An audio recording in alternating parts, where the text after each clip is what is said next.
meeting of the Los Altos City Council.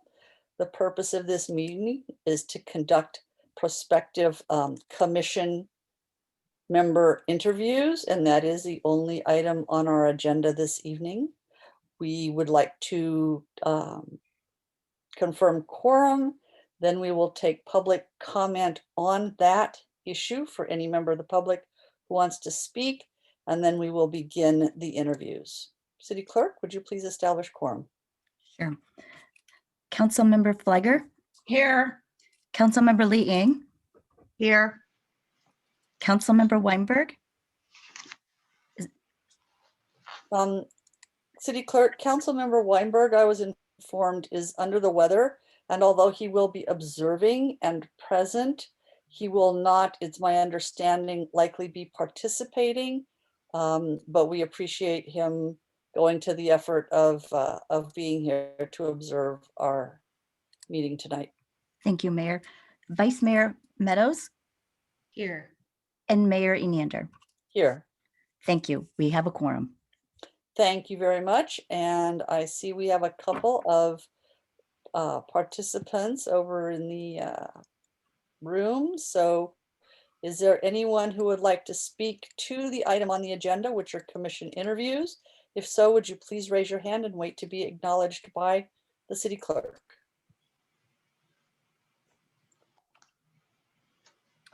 Madam Mayor, we have one hand, excuse me. We have two hands raised.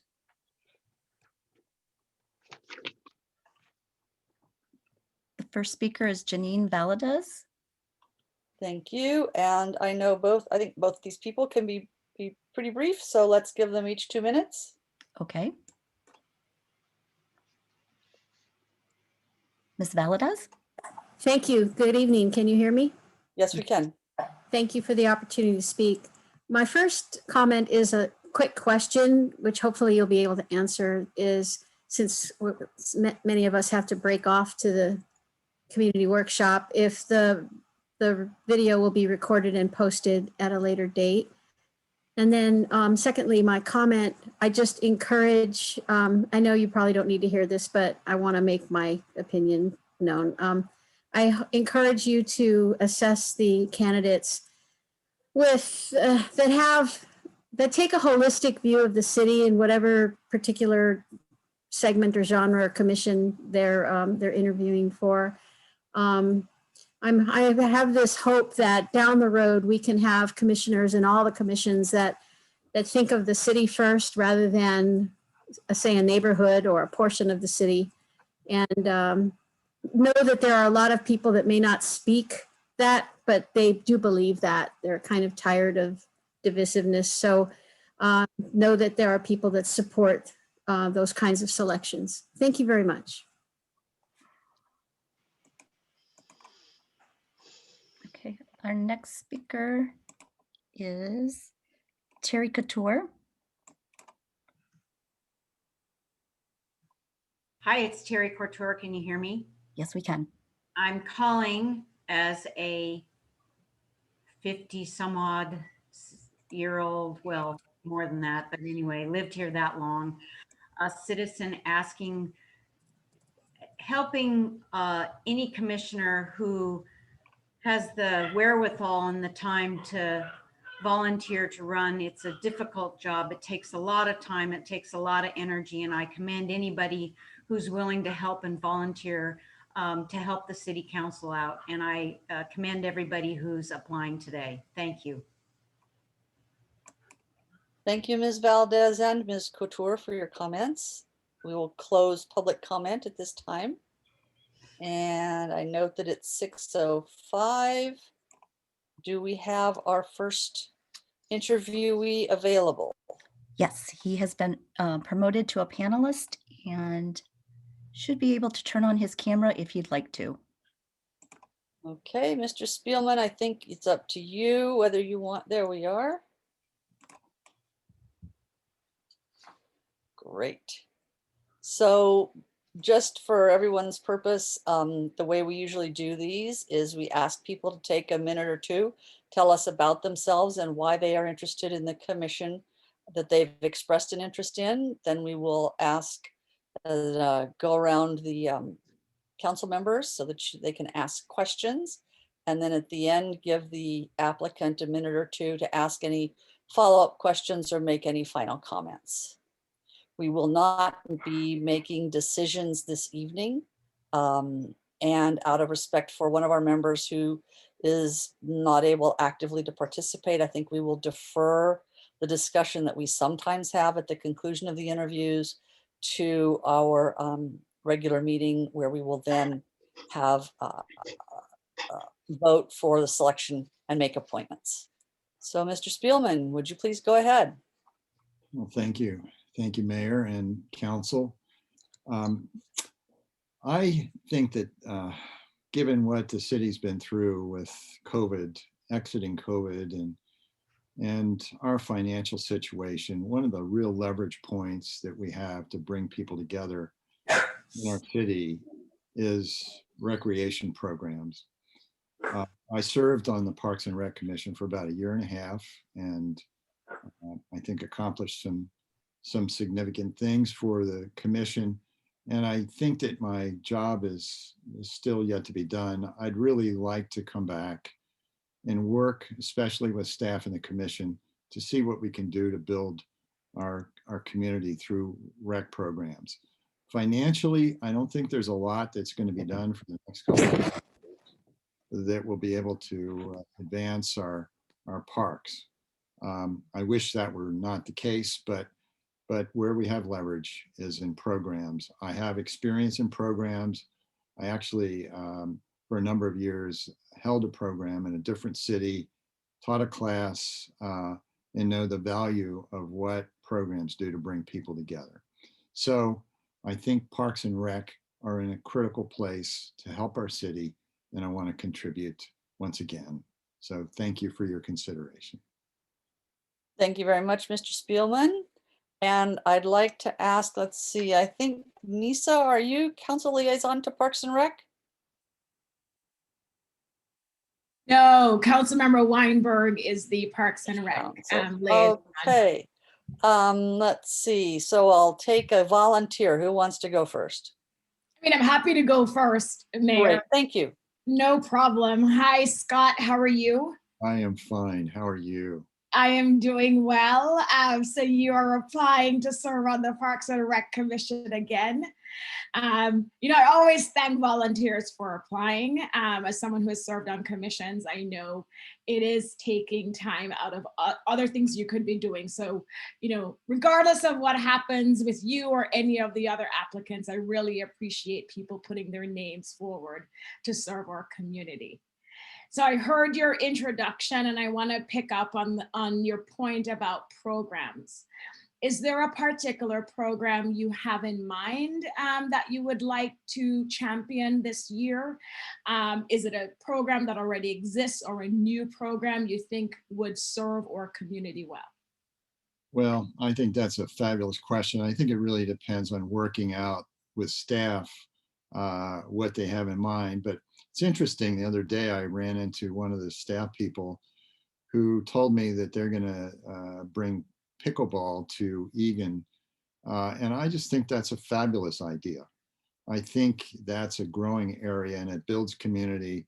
And so I think it will be interesting to see where that goes in the city. I think beyond that, my heart's very much with people 50 and over, because a lot of our population is. And I really would like to see what we can do to revitalize our senior programs.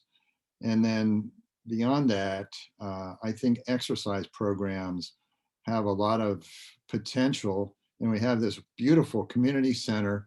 And I would hope that we could just fill the rooms with programs that would attract a diverse group of people, the young, the old, and all the constituencies in our city, and even beyond, that we would be a city where people want to come. Thank you. You're welcome.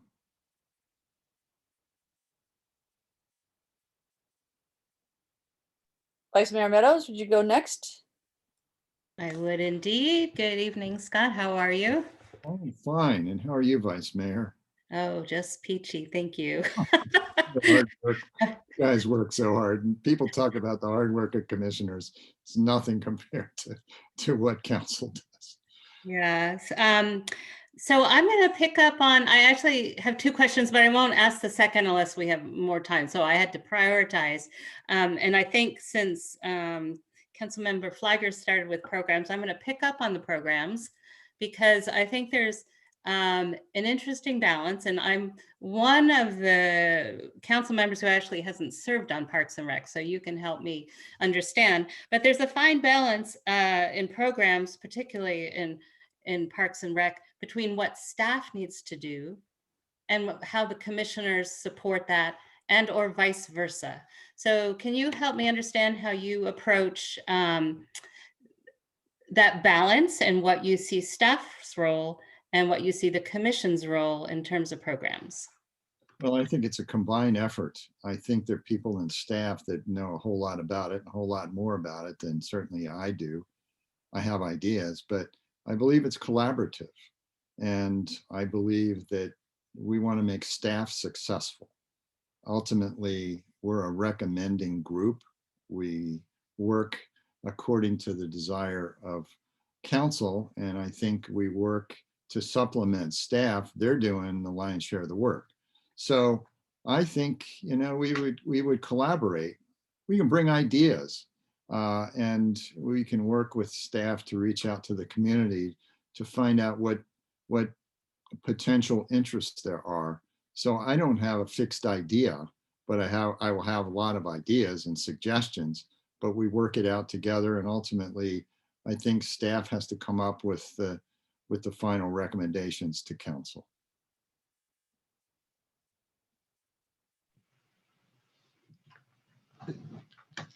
Councilmember Liang?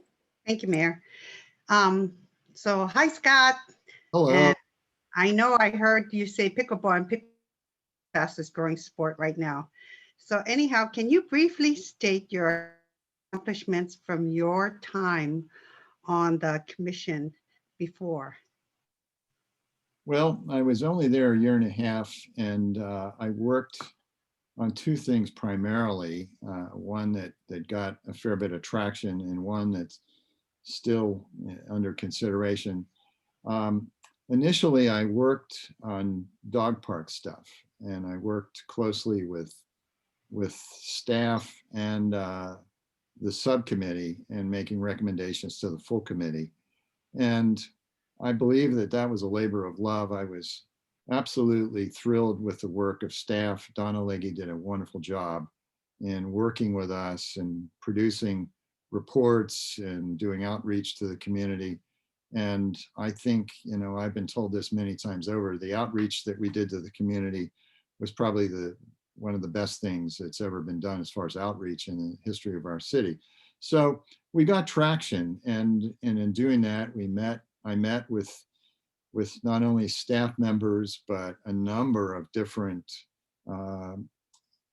communities, Lincoln Park, Grant Park, people at Heritage Oaks and beyond, trying to sort out what the recommendations were. I worked in a subcommittee with Teresa Morris and Stuart Ekman. Stuart moved on, and we did a great job together. We didn't agree on everything, but what we did is we came to final recommendations, working out the differences and trying to mold together the different concerns that the community had.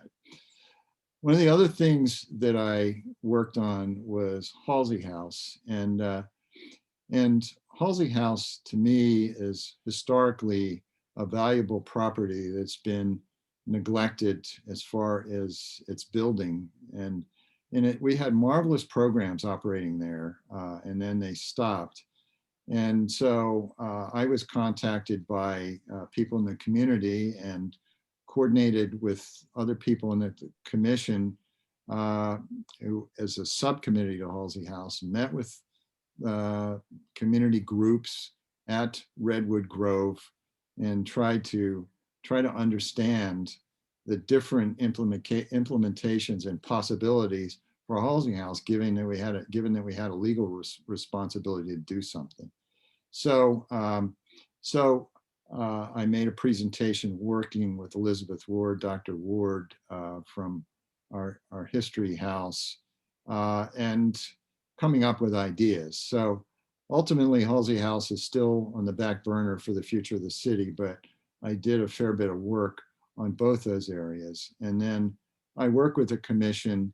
I took a minor role as the commission considered glyphosate in the parks, and led by Tanya Lindemeyer, Stuart Ekman and I and Tanya went to the Environmental Commission, made a presentation about why glyphosate might not be appropriate in our parks, and that got accepted and recommended to council by the Environmental Commission, and I believe it became policy. So those were 3 areas, and then beyond that, I think I really promoted teamwork in our council work, and I sought to get everyone involved, community members and other council members, wherever possible. We get everyone's opinion heard.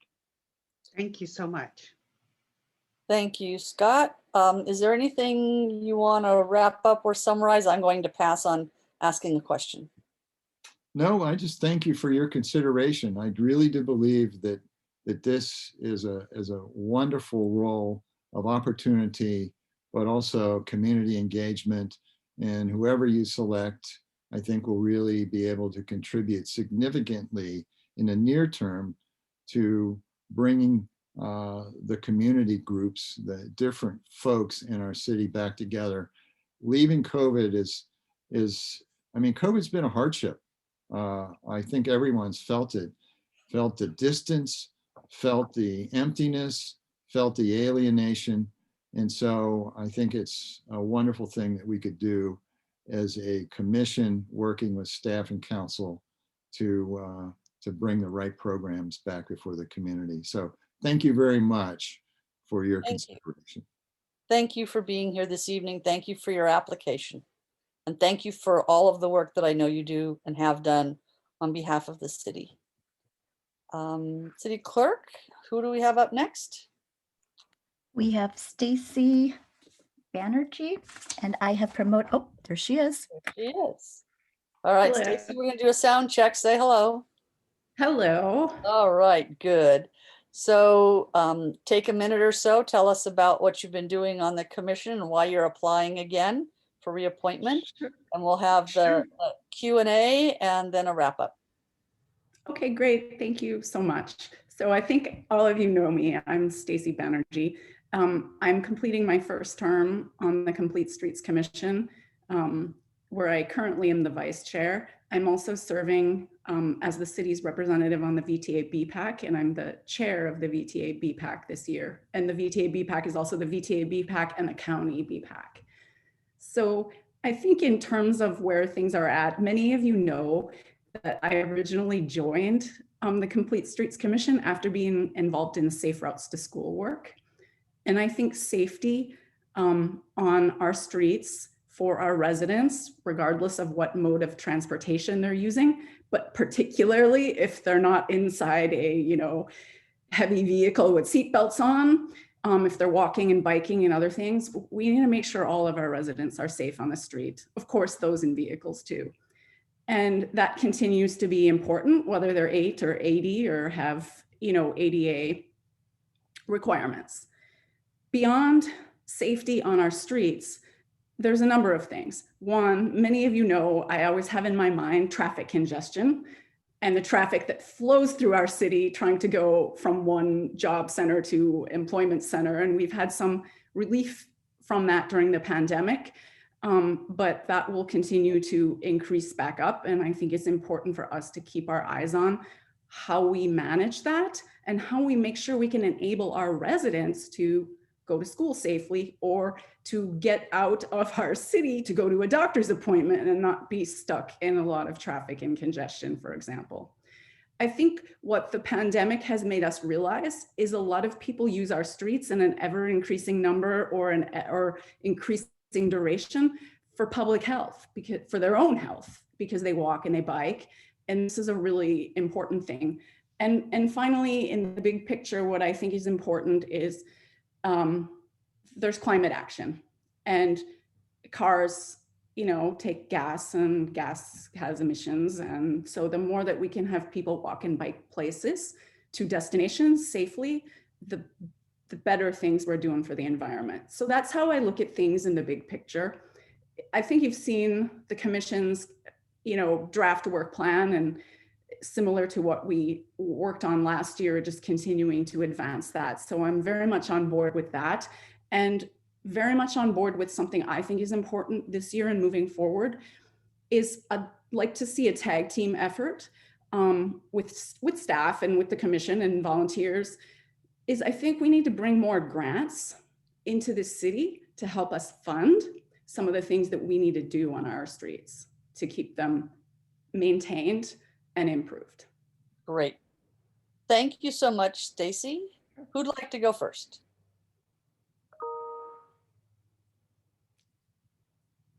All right, I'm going to pick on the vice mayor. You selected me, Mayor. You didn't pick on me. Hi, Stacy. How are you this evening? Hi, Sally. So actually, I have a couple questions here that I'll ask some of the other members maybe, but so we had the incident when the county finished the Foothill Expressway improvements at El Monte, and there was bicycle safety issues, as we heard very quickly from a cyclist in the community. Now, I'm not a cyclist, but it appeared to me that the county heard it very quickly. And at the scale of things that they relatively moved, there's actually a fix in place that seems to address most of the concerns. And so as a Complete Streets Commissioner, did you see that process? Were you involved in getting that improvement in place? Or was it fast tracked and went straight to the city, to the county? Or can you tell me a little bit about your experience with that process, if any? Yeah, absolutely. I can tell you a lot about my experience, and probably more than you're expecting. I think the members of the commission have long been asking for designating Foothill Expressway as a bike lane versus this delineation where it's not officially one, but the shoulder is wide enough. And I think that's something that's been brought to the county a couple years back. And the county had told us to kind of hold off because they're working on updating a bicycle expressway design guidelines, along with their creation of their first ever active transportation plan. However, when the county did the road widening at Foothill and El Monte and San Antonio area, it created some issues for bicyclists. I think the commission had reviewed some of those plans before the solutions were put in place, and continuously raised, you know, Foothill needs to be looked at for bike lanes. And I think the county wasn't ready to take that step.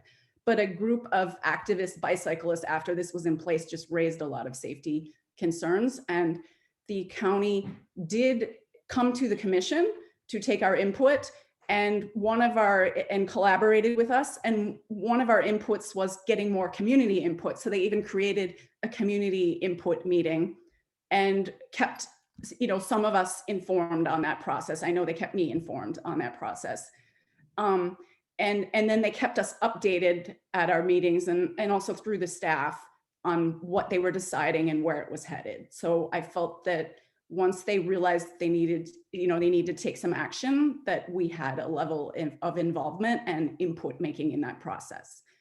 I think that the county is currently working on their active transportation plan, and you will see in the interactive map that there is feedback from cyclists that this is not, you know, probably the long-term solution, which is what I told them at the time, last time they came to us. I think this is a temporary thing, and as you plan out your long-term plans for the expressway, you're going to want to revisit this. Incidentally, the county did apply last year for Measure B bike ped study funds to study Foothill Expressway, and they weren't scored high enough to get those funds to do that. I think everybody who received funds was in what's the current MTC term? Equity, priority, community. the old term was communities of concern. So the county was the first project below the funding fold and the highest ranked community concern project. So I don't know if the county will be reapplying for that or not, but they are certainly, as part of their active transportation plan, deciding on what to do with the expressways with respect to bikes. They do plan to right size them, meaning every expressway is not the same. We're not putting bike lanes on every expressway, but certainly Fruit Hill would be an opportunity. Great. Thank you. Next. I'm happy to go. Thank you. Hi, Stacy. How are you? Hello. Nice to see you. Thank you.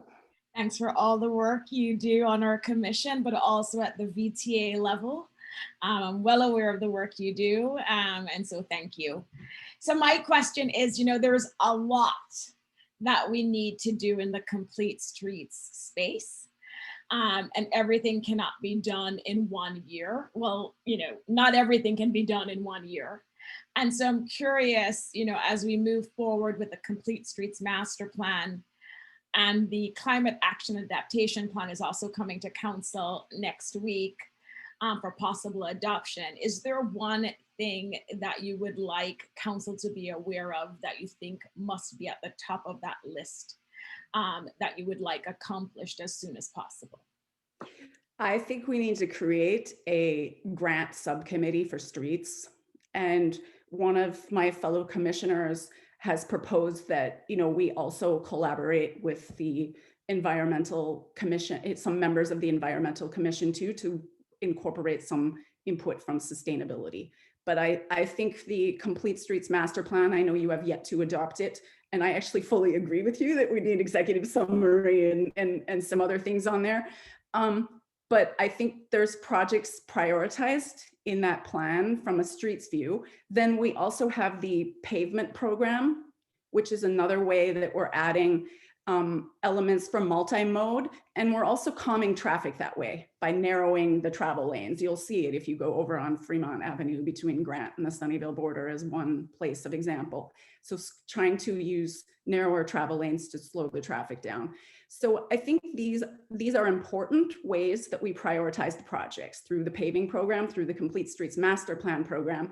But if you're asking me if there's one thing I think we need to do to help us move forward faster with more things, but still get the right community input and do the right things, is we need to focus on bringing some more funding in from outside sources. Thanks, Stacy. Yep. Thank you. Councilmember Lee Ing. Hi, Stacy. Hi, Thank you Lynette. for joining us again and for your interest in serving. So you know that cumulative traffic impacts has been a growing concern.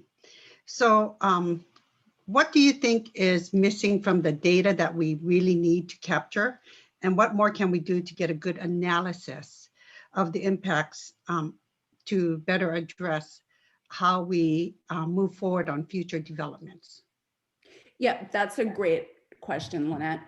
And I think, first of all, in terms of data collection, so a couple of years ago, the city worked with a consultant, Jaime, to develop a traffic model and to collect data throughout the city. I think the goal at that point in time was to collect data a couple times a year. I think a lot of the commission has questions of exactly what data are we collecting, exactly how are we using it. So as part of our work plan, we've asked that model come back to us so we can get an update on what happened after we gave the input on go create it. Okay, you've created it, you have it, show us what it's doing. So I think we need to take a look at that. And once we understand what we have, then it's easier to recommend what do we need. I think in the pandemic, the volumes have also gone down. I mean, you see this, we collected volume data on Questa, and we have it before pandemic. And then when we did analysis again, and you can kind of see it was half last time it was done. So our volumes are still a little bit down. So some of that citywide analysis will still be affected, impacted by COVID. In terms of other things we can do with respect to individual developments, this is a the commission has requested that we provide developers kind of a checklist of information we want from them. And we've provided to staff what we'd like to see in that. And we think it'll help us make our reviews of projects more efficient, because we will be getting the information from the developers that we need to make our decisions without having to spend every single one of our meetings, you know, asking the same questions, where we just can get the information. So that's one thing I think we're still working with staff to try to take what we've provided them to turn it into something that can be actively engaged with developers. I think we have some, maybe as part of that process, some more things will shake out. The traffic studies that get required out of some of the development projects is, I'd like to see more action-oriented advice, recommendations coming out of them versus, you know, we just get a lot of raw numbers, and the numbers are hard because they use, you know, standard ratios, ITE ratios, and it's hard for, I should speak for myself, but when you look at the trip volume numbers, it's hard to believe like, oh, is that how many trips that actually happen? I think there's got to be more. And so I'd like to see data where we benchmark some of these developments after post facto. They can put strips, either the rubber ones you see, you know, on a driveway and, you know, on the roadway, you can put it on the driveway in and out of a development, or you can require, if we can require a developer to put it embedded, but to count the trips going in and out. And then we should compare it to the applications that we're getting. And if we get, you know, 1 year, 2 years of this data, then we can go, okay, are these traffic studies that we get, are they accurate or are they off, right? And then by what percent are they off? And then if we start on having some intelligence about it, then we can make better recommendations off of intelligent, you know, data. We look forward to that recommendation coming back from the commission. Thank you. You're welcome. And you can certainly, you know, when we have our joint meeting, give that feedback to the entire commission as well too. But we have some of these things in our work plan. And then if you drill down into that development checklist that I was talking about, these are examples of things, you know, that come out of there. So how, you know, if having staff help us move some of these forward, I know staff is very busy and we love working with them, but getting these things moving forward also helps. Great. Stacy, I'm going to forego my question. I think you've covered a lot of territory. No, you answered the questions I was going to ask. So unless you have a final comment, we'll thank you for your service. And as I think Councilmember Flagger said on both, and Councilmember Lee Eng on both, the BPAC for VTA and the commission, both really important ways to represent our community. Appreciate it. And it is a pleasure to serve. So thank you very much for the opportunity. And I have also, of course, asked the VTA to see if they're able to help us some on the funding angle as well too. But the more people that ask, the better. And I think you already know that money is very precious to us. So we appreciate your emphasis and your interest in that regard as well. So have a good afternoon, evening, and thanks so much again. Thank you. City Clerk. Our next applicant is Tom Schneider, and I have promoted him, and here he is. Great, sound check, Mr. Schneider, can we hear you? Nope, we don't.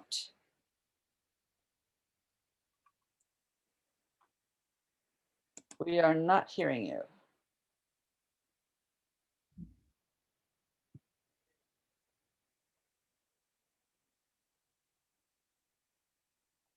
It indicates on our side that you are unmuted.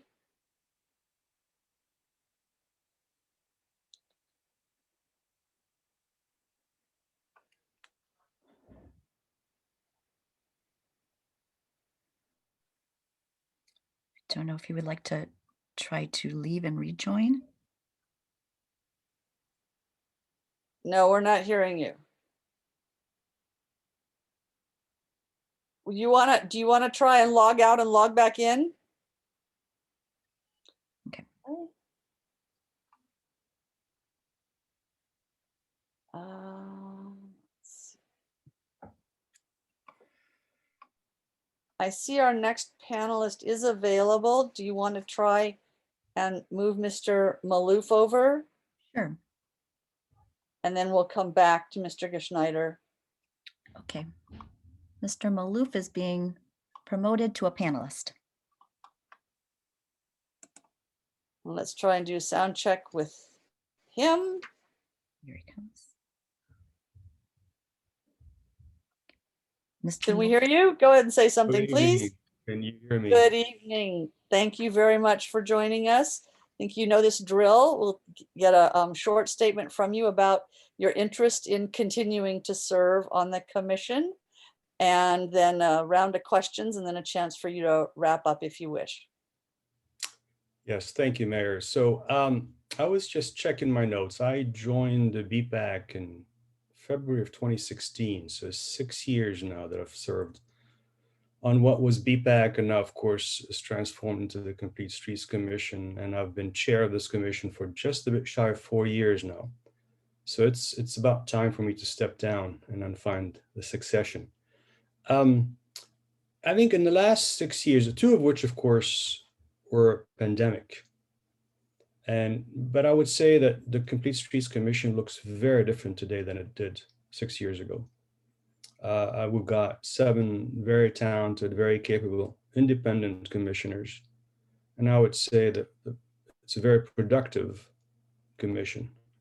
I think it's a group that's come together through a lot of pain, perhaps, in some periods of time. But we are today, I think, active, very active in terms of working with city council, working with the community, working with city staff. And some of the questions that we're addressing are not for the faintest of heart. But I think I would say that commission has done a really good job trying to stay ahead. So I'm looking forward to sort of see this commission continue to succeed. Perhaps the number one role for a leadership job is always find the continuity. I would hate to sort of see that commission lose its momentum. There's plenty of momentum, and I want to make sure that that momentum continues. And as some of us begin to exit over the next few years, that tribal knowledge, that wisdom stays within the team, and then you kind of generate the next generation of city leaders who can then fill in those shoes and continue to carry the torch. So that's how I would say that. A quick summary of 6 years. Oh, thank you. And I know you've seen a lot of change in the commission over that time. And thank you for providing a lot of that continuity and that growth and development. I think we've not asked Councilmember Lee Eng to go first yet. So would you please do the honors? Okay, thank you, Mayor. Nadine, thank you so much for your years of service and your dedication and passion for Complete Streets. I really appreciate all that you've done. So I'm going to use this opportunity to gather information, or for you to tell us, how can we better address the concerns we're facing with the cumulative traffic impacts of our downtown traffic and developments going on. So. Yeah, that's a great question, Lynette. I think Stacy did a fantastic job prior to this in enumerating the priorities, and you have in your possession a letter that kind of summarizes what we think are priorities. But I think the issue of cumulative traffic is one that is really challenging and perhaps to some extent troubling, because it's a bit of a loophole with SB 9. And the loophole in the sense that SB 9 offers the sort of density bonus, and there's nothing that we as a city can do about it. It is what it is. And yet it creates a circumstance where potentially, it's not guaranteed, but potentially some residents will have more vehicles in their possession that would be allowed in terms of parking. And that overflow will be on the streets. And of course, in addition to what additional traffic that might be generated on the streets. And right now we have a bit of a conundrum, because I don't see ownership within the city. We don't know yet who owns what to battle this issue. This is ultimately a policy. It has to be a policy. And so everybody has a role in it, in setting it up, but the clock is ticking. And I think ultimately I would certainly encourage city council to really take ownership of it. It has to come from the very top to be made a priority. We as a city have God knows how many priorities in front of us. We're chasing some strategic issues and we're chasing a lot of reactive issues. But at some point in time, we have to focus on the things that are, what are the top 3 priorities that need attention today, but would have impact in the future. And I think this is one of them, Lynette. I think this is one of the issues where the directive has to come from the top. And perhaps to add more color to it, I would encourage all of us to focus on those bigger questions, because the challenge is not about putting flagpoles on the intersection of a street. The challenge is, how do we address those housing element? Of course, the housing element is coming up in about 20 minutes or so, but the implications of the housing element, as we now put 2,000 homes and the traffic that comes with it and the parking limitations, we need that directive so the city staff knows how to react to it and how to act upon it with the advice of the commission. So that, I mean, this is a very key question in my mind. We can talk for hours about it. Perhaps one of the lessons that I've taken in the last 6 years is the role of city council versus the role of the commission versus the role of city staff. And that these lines, while collaboration is important, where the responsibility begins and ends is really, really key to be well defined. Thank you, Nadeem, and we look forward to your recommendations. Thank you. And who'd like to go next?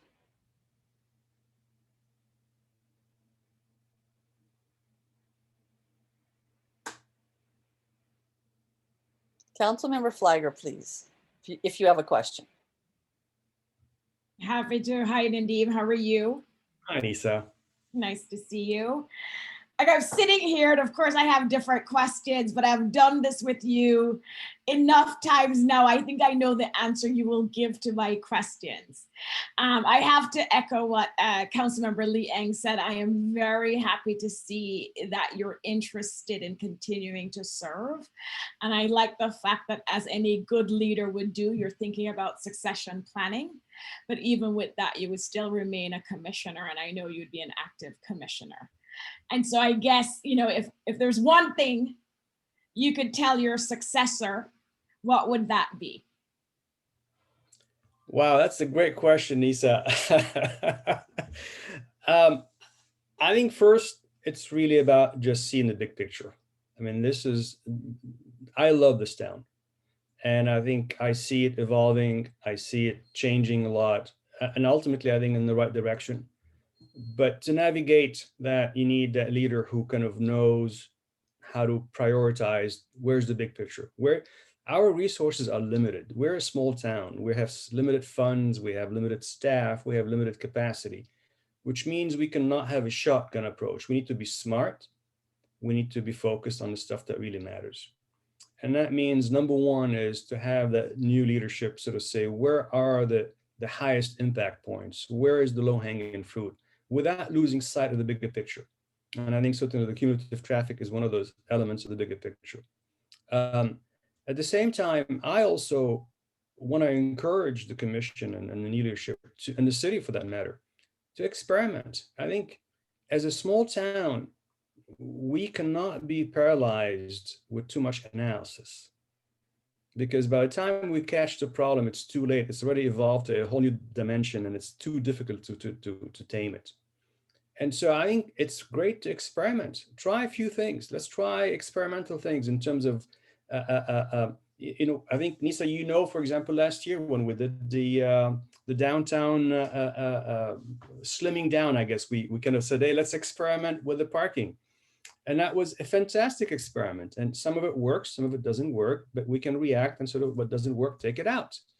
And I think that is something that I would really encourage the commission to do more of it. Of course, there are many elements that Stacy mentioned that are key. Again, there's no one particular thing, but ultimately, really leadership is about how do you convince and persuade everyone with you to see the path so they can follow and then sort of say, here's where our common mission, common vision is. Well said, Nadeem. Thank you. Thank you. Vice Mayor, I think you're up next. Well, Mayor, I'm going to nominate you to ask a question because you haven't been doing so. No? You're not going to? Delegation. That's what leaders do, they delegate. That's right. Yeah, okay. Well, good to see you, Nadim, and thank you for all you've done for all the years you've been serving. And I should have also been thanking all the other applicants we have too, because everyone's done a great job. So I'm going to ask you, this is not a technical question, which, you know, Complete Streets deals with a lot of technical questions. This is about emotions. So of all the commissions, you get emotion expressed at your meetings when the residents sense something is happening outside their driveways. So tell us a little bit about the challenges and the opportunities that present, and how do you think, as a chair and as a commission, it's best to work with the residents who are nervous about what might be being proposed? Yeah, that's a great and very astute observation, Sally. And so, you know, I think the commission gets both applause and at the same time be accused of being partial to one cause or another. You know, we're always like, you're cyclists, or you pedestrians, or you don't care about cars. And ultimately, as the commission, we have to rise above that. I think our interest is really one for the whole city. And so we have to weigh some very difficult questions. When we say we need to replace a certain street striping and take out some parking, we're not doing it because we feel like that's just a whim. We do this because we are weighing the safety of the school, of the kids who are biking. We're weighing some other aspects that are more communal in nature than the interest of one particular resident. Now, and sometimes some residents will have to bear perhaps an additional burden. But at the end of the day, we as a commission believe that it is the best interest of the whole community. And we do this in sometimes in small cases, you know, certainly Almond is one with, clearly we've seen a lot of emotions, but we see the result today. Generally, I think has been well received, certainly by the community. Again, there are some pockets here and there that needs to be fixed, but by and large, I think that's been a successful outcome. Cuesta, on the other hand, has been a more challenging situation. And you see the emotions there that can range from supportive to exactly the opposite end of the spectrum. And these are tough things. As a commission, number one, as I said, you have to understand the balancing factors. What are the elements that come into the equation? What is good for the community? What is not good for the community? And second, a lot of empathy. I mean, we get accused with a lot of nasty things, but that should not stop us from having empathy for the residents. I mean, at the end of the day, they see the point, they see the problem, and they're expressing their emotions, and we have to put ourselves in their shoes and sort of say, how would I feel if I were in their shoes? By the same token, you know, my view is if you're a resident who's not happy, hey, step up, come and volunteer. We're always looking for more commissioners. So Nadim, I'll ask one question of you as chair, and that is, if you could add one kind of expertise to the staff or the commission that would help your commission, what would it be? I think we've got a fantastic set of staff members, and I think they've got all the expertise that they need, Mayor. What we need is to keep them on board. Well having said. a revolving door is not helping anyone in the community. No. Well said. Anything else that you want to add? Thank you very much for your time and your support. Thank you so much for everything that you have done and are doing for us, Nadim. Have a good evening.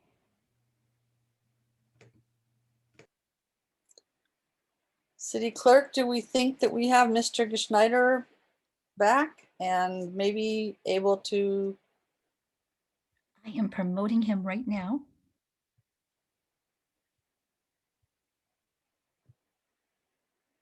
There he is.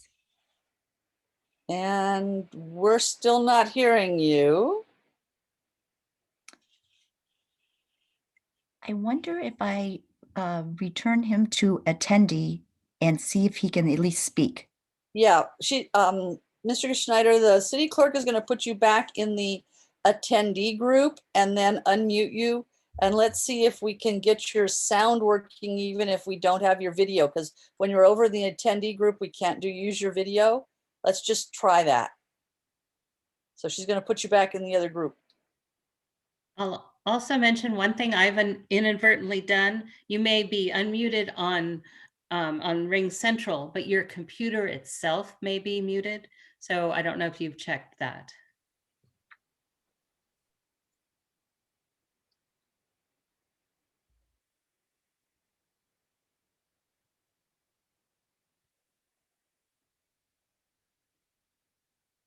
Okay, he is back as an attendee.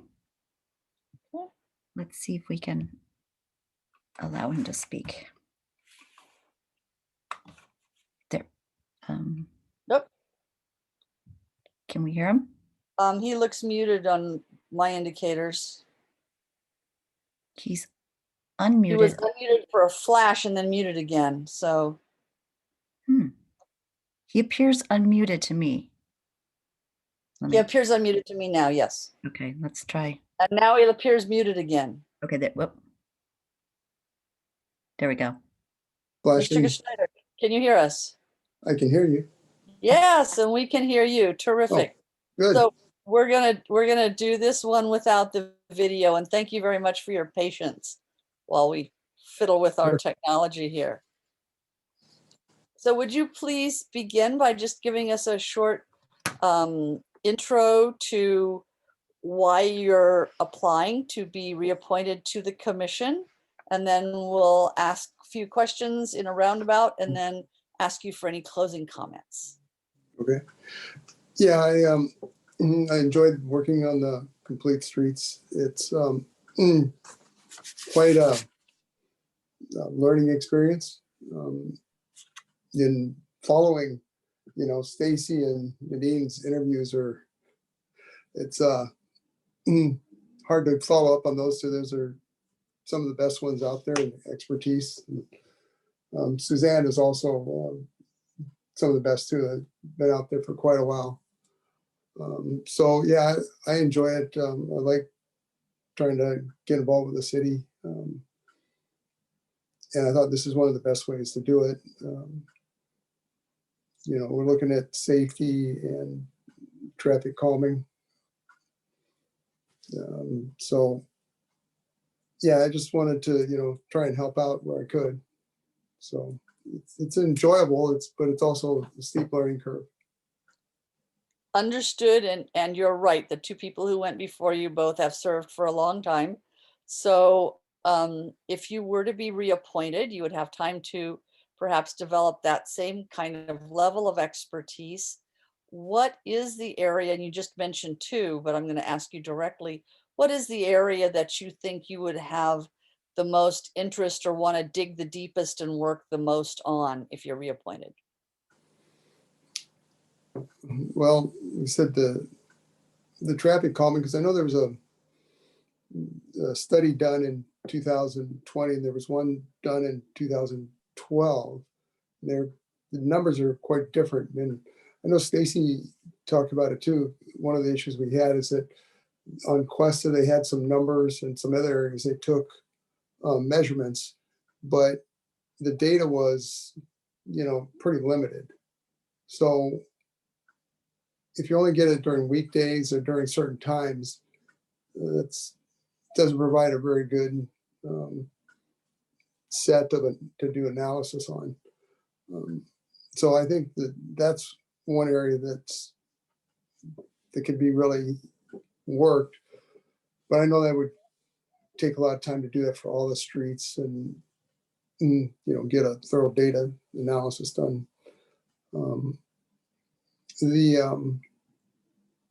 I also see the community involvement. I thought was pretty good with when we have a certain street, again, Questa, where you have people from that street, and then you have people that are driving through that street. And so one of the issues there is, having priorities. And that's always a tough one of who you give the priorities to, the person that lives there or the person that drives through there. And just the last meeting we had, there was all issue on where the bicycle path goes by the high school, and people are making turns into the private street to do U-turns, and it was how do you solve these kind of issues when, motorists are out there trying to get their kids to school as fast as they can, and then get either back to work or wherever. And I think that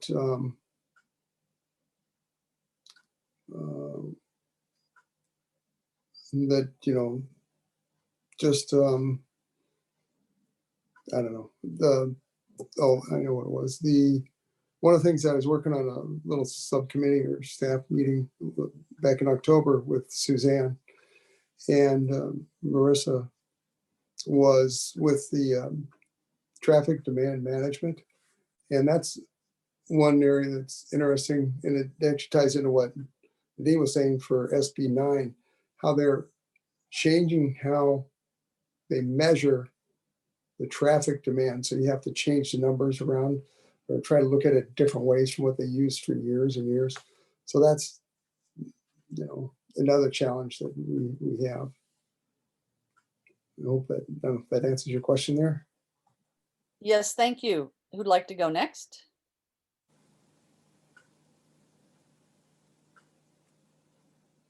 I'll go, Mayor. Thank you. Thank you. Hi, Tom. Hi, How are you? I'm doing very well. And you? I am doing well. So it's funny because you must have interviewed for a partial term the last time you were here, because I remember your interview, what you said, why you were interested in joining the commission. And I was so happy that the extra time that you would have, you wanted to give it back to the community. I'm also very happy to hear that it sounds like you're finding the service on the commission rewarding. Mm-hmm. So Yeah. very happy to hear that. So I guess my question for you is, if, looking back on the partial term you just completed and the fact that you're applying now for a full term, is there something that you worked on that you're most proud of? And could you talk about it and what was so rewarding about it, if there's any such project? Well, like you said, we just did a little bit of work on that. So most of the subcommittees were already taken and filled up. There's a new one that is just came up. We just assigned it last week, for the last month, or the last meeting we had, and volunteered for the subcommittee with the school improvement review. So it was going to be me and Suzanne and Suresh. And then there was a second one that a couple other people volunteered for. But yeah, there really hasn't been much of involvement outside of coming to every meeting. So, and that's, a lot right there, trying to, pick up and learn a lot of the different terminology and acronyms that's always, been out there. So that's, I don't know. I just think being involved with and trying to make a difference in the city, and safety, and that everybody's trying to do with mixing cars and bikes and pedestrians, and trying to get trade-offs on where the crosswalks are and where to put the different kind of markings, and whether to use wide markings for the bicyclists or a bicycle lane, or put posts up. And it gets really kind of contentious, from different people having their different thoughts on that. And it's trying to come up with a nice middle ground is something that's a challenge for the whole group. And I think that I think we do a pretty good job of it.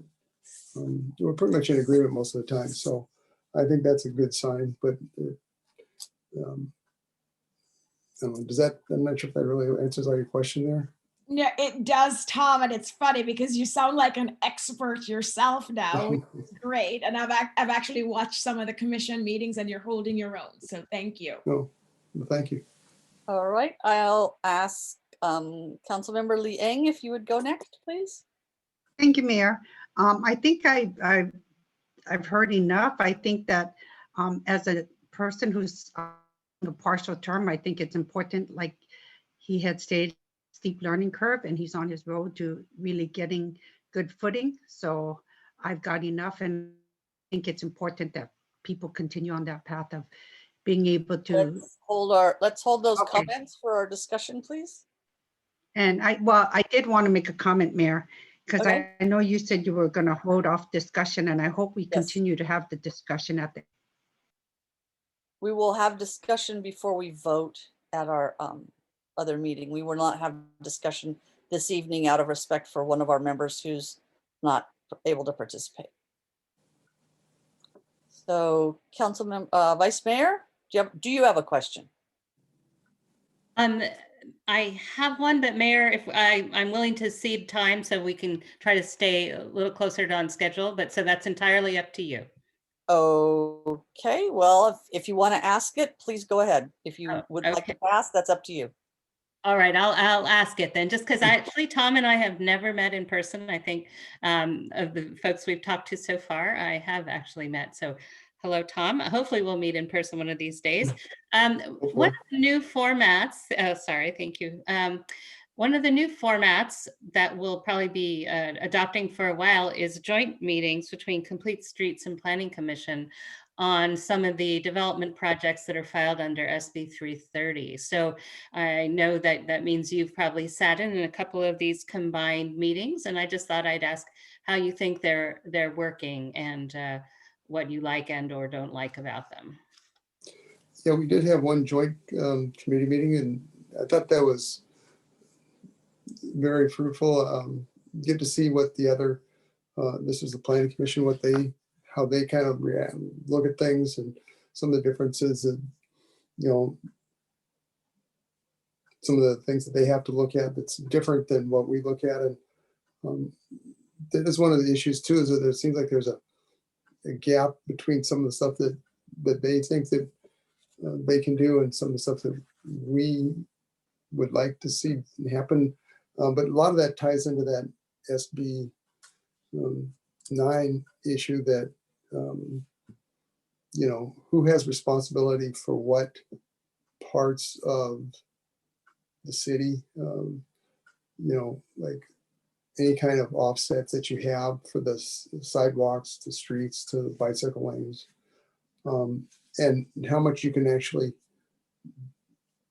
do, who has responsibility for what and how much you can actually change or not. So that's it's kind of been I think that's a challenge, I think, for everybody. But yeah, I think those meetings are good. I know it's kind of seems a little strange I thought originally that you're limited with the new California laws, having to only limit a certain number of meetings, so they try and combine them. And I guess it's good from one perspective, is trying to cut down on the number of meetings and the time that you just don't push it off for a while.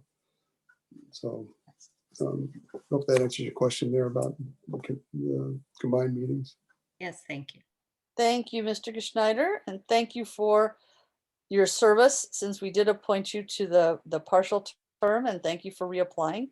And in case you weren't on when I mentioned, we are not going to discuss our candidates this evening because we have one member who's not able to participate, even though he is observing and listening to everything this evening. We'll hold our conversations at an open city council meeting, and then we will be voting for making our appointments, and we'll let you know the outcome of that. You will not have to be present during that. And of course, you have the option to do so, but it's not required. Okay, well, thank you for your consideration. Will that be done at the next city council meeting? Yes. Okay. I believe it's set up for the 8th. City Clerk, can you help us out? Are we set up for the 8th, or is it for 3 weeks from now? You are set up for the 8th.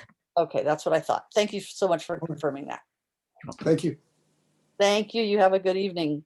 All right. And I think we have Mr. Pietka. Yes, he is being promoted to a panelist right now.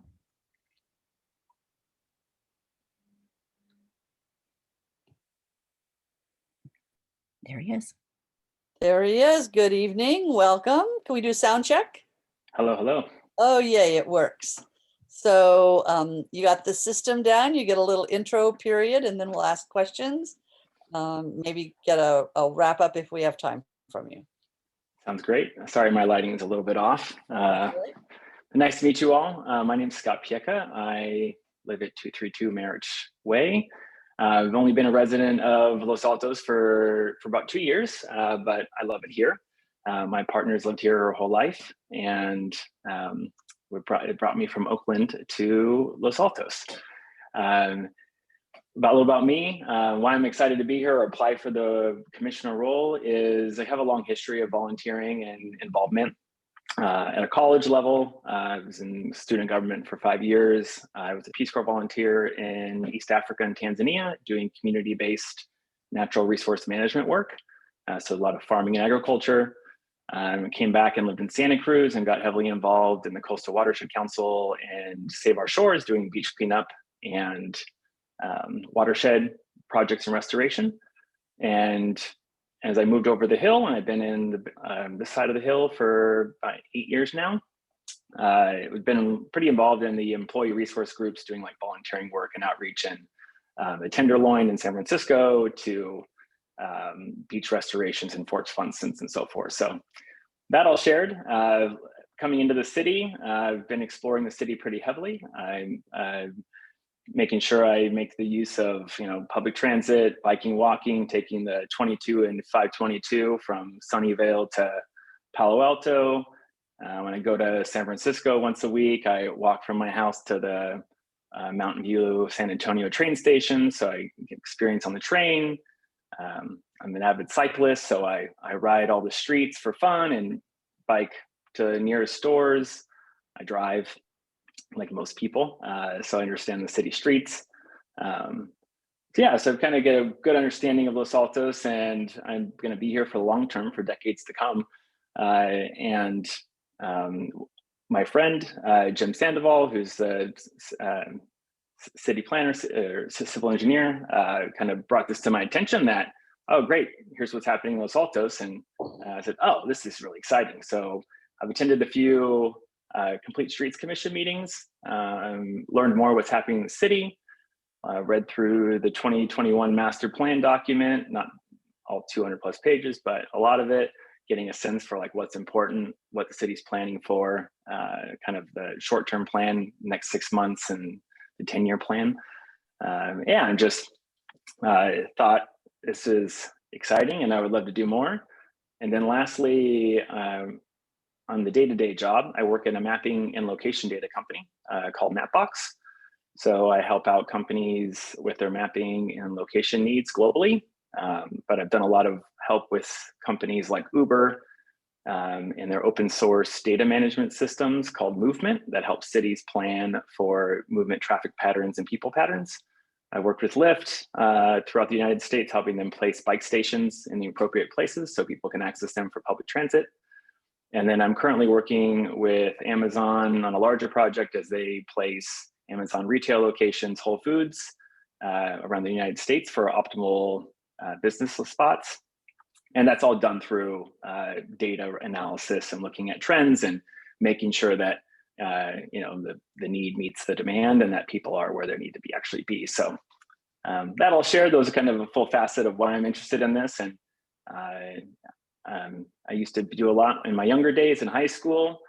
I mentored the mayor for a year in Brea, California, down in Orange County. So just at a young age, got involved in city government, student government in college, and it feels about time to get re-engaged in the place I live. Great. We'll see who wants to go first with a question. Vice Mayor. Welcome to Los Altos, Scott. Thank you, It's a Sally. pleasure to meet you virtually.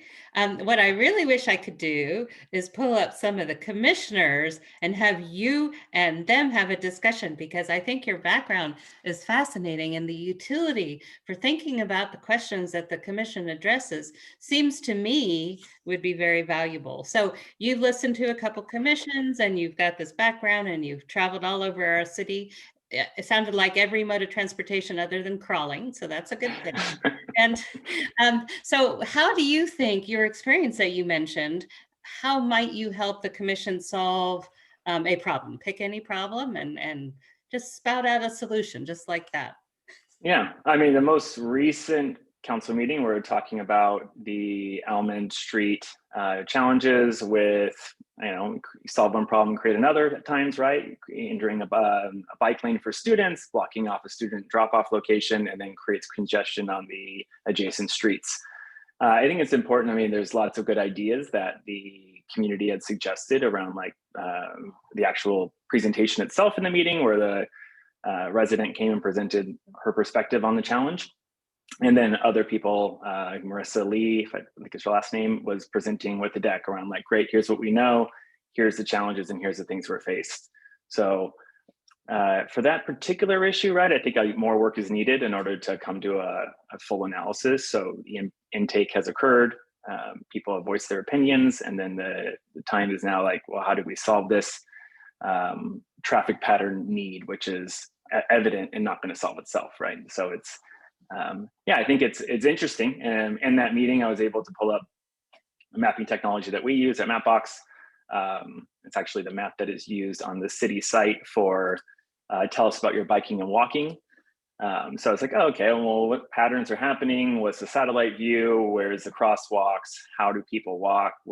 I don't have children, but I'm an avid uncle. So helping out, their lives, like where does safety matter, right? Making sure people can get to the right places, neighborhoods don't get congested with overflow, and people can hopefully have a smooth experience as you work through the kinks, right? So hopefully get the solution right the first time, but if not, go back and work on it. Thank you, Vice Mayor. Councilmember Flagger, go ahead. Thank you, Mayor. Hi, Scott. Welcome Hello. to Los Altos. Thank you. I am so excited from just hearing your introduction. There's just so much you said that I appreciate. And as someone who applied to serve on a commission just after being here less than 2 months, I love the fact that you've only been here a couple of years and you want to get involved. And so my question, because I want to figure out how to get you involved, my question is, so you have applied for the Complete Streets Commission, and we have incumbents, as I'm sure you've seen. Yes. And these are really good incumbents, and we only have 3 seats and there are 3 incumbents. And so I'm curious if there are other commissions. So we have openings on the Parks and Recreation Commission. We have openings on the Public Arts Commission, and we also have openings on the Environmental Commission. Would you be interested if for whatever reason you're not appointed to the Complete Streets Commission in serving on one of these other commissions, Parks and Rec, Public Arts, or Environmental? Just based on what you said, I think you actually would be able to contribute to any of these commissions. Yeah, I looked at them all, seeing the openings when the ones that were available, and I was like, oh, my aptitudes and current career path align towards the Complete Streets. So that's why I was like, oh, this is great. Like, this is what I actually try and solve and help out from, companies work in solving logistics and data and routing challenges and safety. So, but as for the Parks and Rec, what interested me, I was like, oh, this seems like a great place. I often thought about creating a project of like going to all the small little parks in the neighborhoods to have picnic there with my partner, or the outside recreational spaces. So yes is the answer, but this was my first choice. So here I am applying. Thank you, Scott. Thank you. Thank you so much. Councilmember Lee Eng. Thank you, Scott, and thank you for your interest in serving the city. So my question to you is, since you've been out and about so much, do you think we're doing a good job at striking a balance among our vehicles, our pedestrians, and our cyclists? Yes. The biggest opportunity for improvements is El Camino Real. I mean, it's not a biking street. You see some cyclists on it, so I think that can be improved. But as I understand, there's Caltrans is involved in that. It's a longer project, right? And hopefully there's a means to get a multimodal transit system for buses, bikes, and cars where bicyclists would feel safe. but it is the most direct path through the city, aside from Foothill Expressway and cutting through neighborhoods. I think maybe at the other bike paths, there's always improved safety measures that could take place. I don't know what the cost implications are for the green strips on bike lanes. So if you're, kids, students are navigating on San Antonio to the high school or the junior high or other places, that they are actually, clear delineations between fast moving traffic and bicyclists. I'm not so much concerned as I would be around myself as a cyclist going on longer rides, but maybe people who are going to their jobs early morning or at nighttime that, aren't wearing helmets, don't have lights. They're just trying to get to and from if they don't have a car, or students I see oftentimes in front of my house, just, riding the streets. But as they get to an open street, right, how do they get there safely? What does that look like? So I'm sure these questions have been asked before, but the thing I would look at is what do we know already? What has been tried to implement? Where's the budget for safety changes that could occur?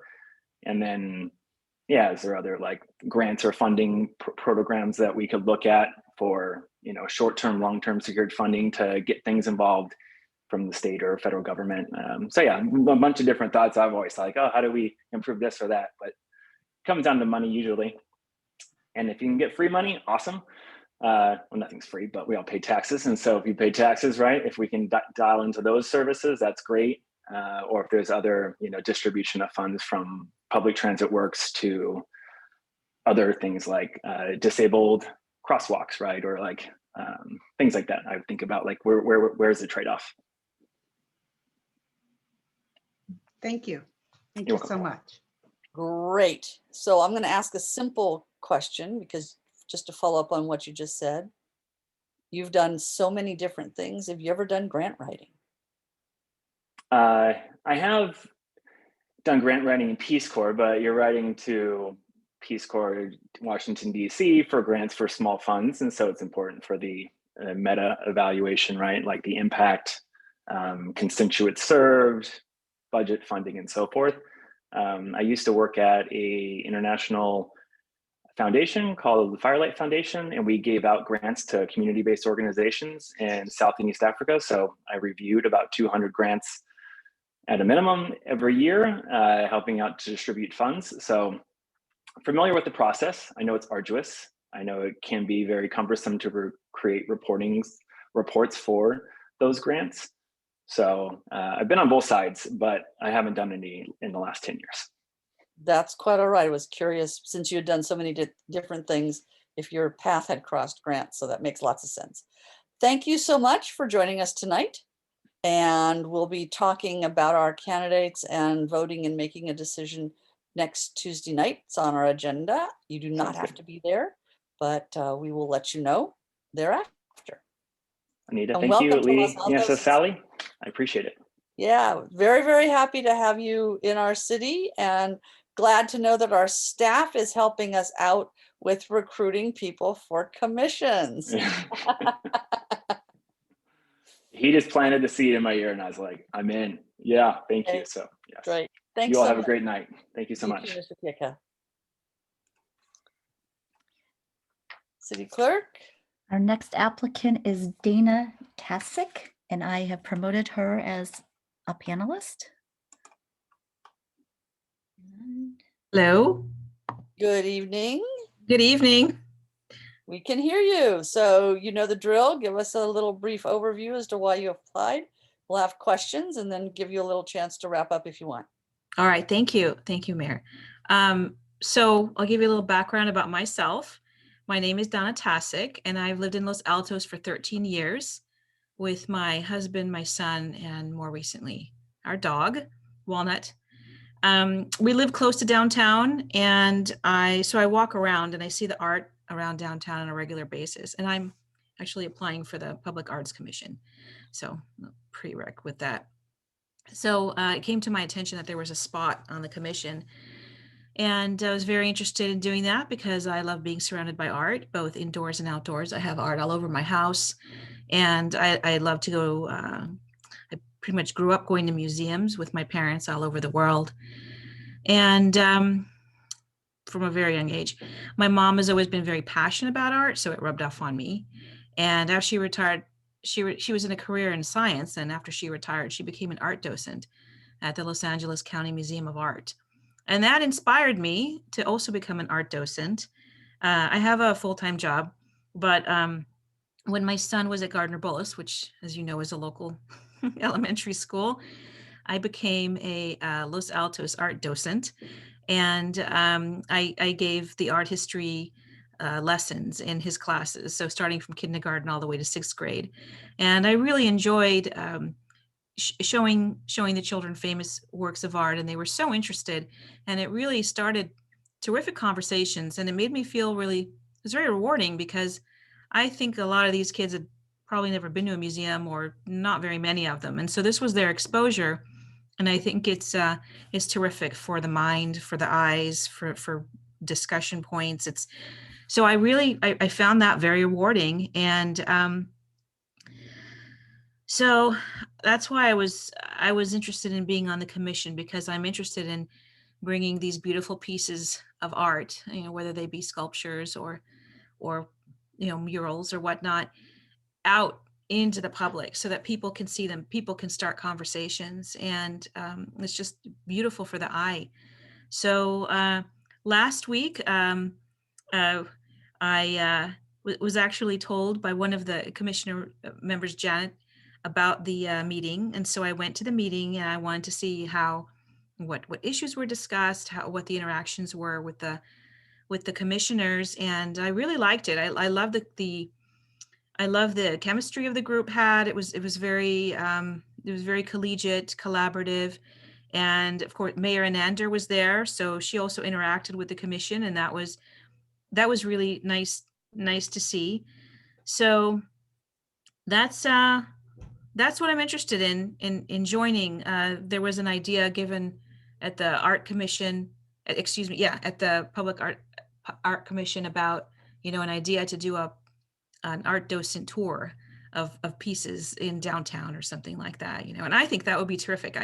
I thought, oh wow, maybe we could get together with the Los Altos art docents, and bring children from the school, just like we bring the art to them in the classroom, could do a field trip and go around Los Altos and show and discuss, because really the pieces, I like the pieces downtown, but they don't have a lot of information on them. It's just basically the name of the artist and a year perhaps, but really not much else as to what the inspiration was for the creation of the piece or anything about the artist. And so I think it would be really neat to, be able to do that. So anyway, so that's really why I'm applying for the spot.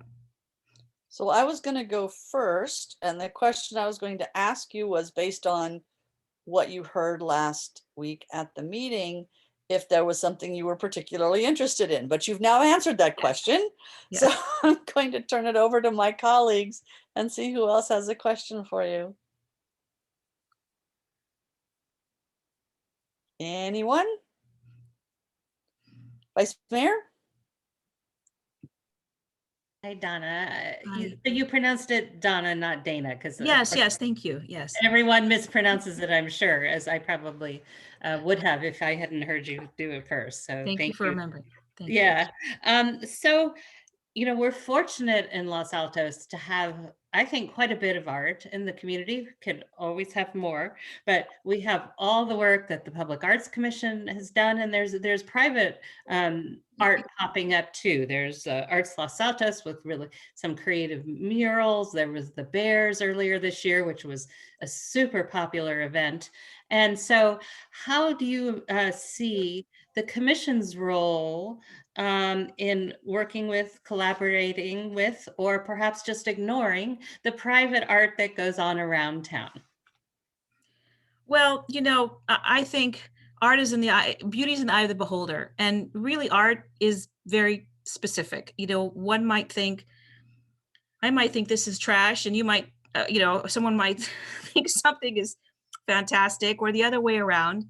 And so there have been pieces that I've seen, yeah, the Bears and other pieces. And I think everybody has their own taste.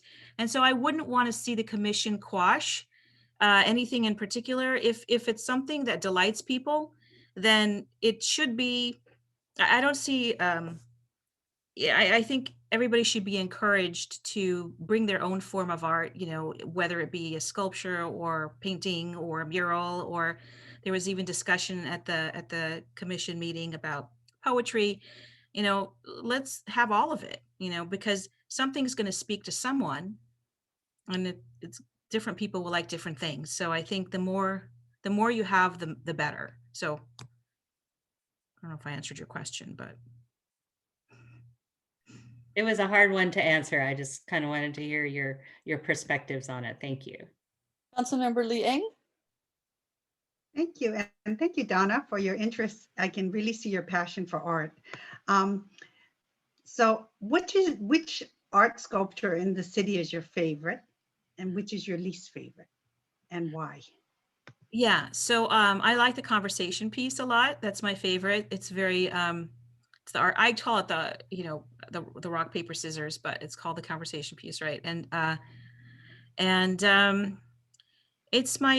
think it's my favorite because it's so colorful and whimsical, and it is a conversation piece. What is this and what does it mean? And I actually really didn't know anything about it because it doesn't have any information on it. So I went to the webpage and I looked and I saw, what I guess the artist had thought about with regards to why that was there, and the luck of the draw when you come up with something that is by rock, paper, scissors versus a more difficult conflict that one would have to solve by having a conversation, right? So I think I just love it visually. It makes me happy. And my least favorite was the Bears. So, but to each his own. I think it's important to have art. Thank you. Thank you very much. Okay. Councilmember Flagger. Thanks, Mayor, and nice to see you again, Dana. I was actually, looking back, and I realized it was a year ago that you applied to serve on the Parks and Rec Commission. Yes. Your second choice back then was the Financial Commission. So I'm curious. Really? That does not sound like me, because I can't balance a check, but I don't think I said that. You did. I actually went back and checked. Really? I'm sure it's a typo, because there's just no way I would volunteer for that. I think what happened, in all honesty, we were asking whether or not you would be interested in the Financial Commission as part of the interview. And you said yes. You said sure. If you didn't get on Parks and Rec, be open to considering. I checked. But to that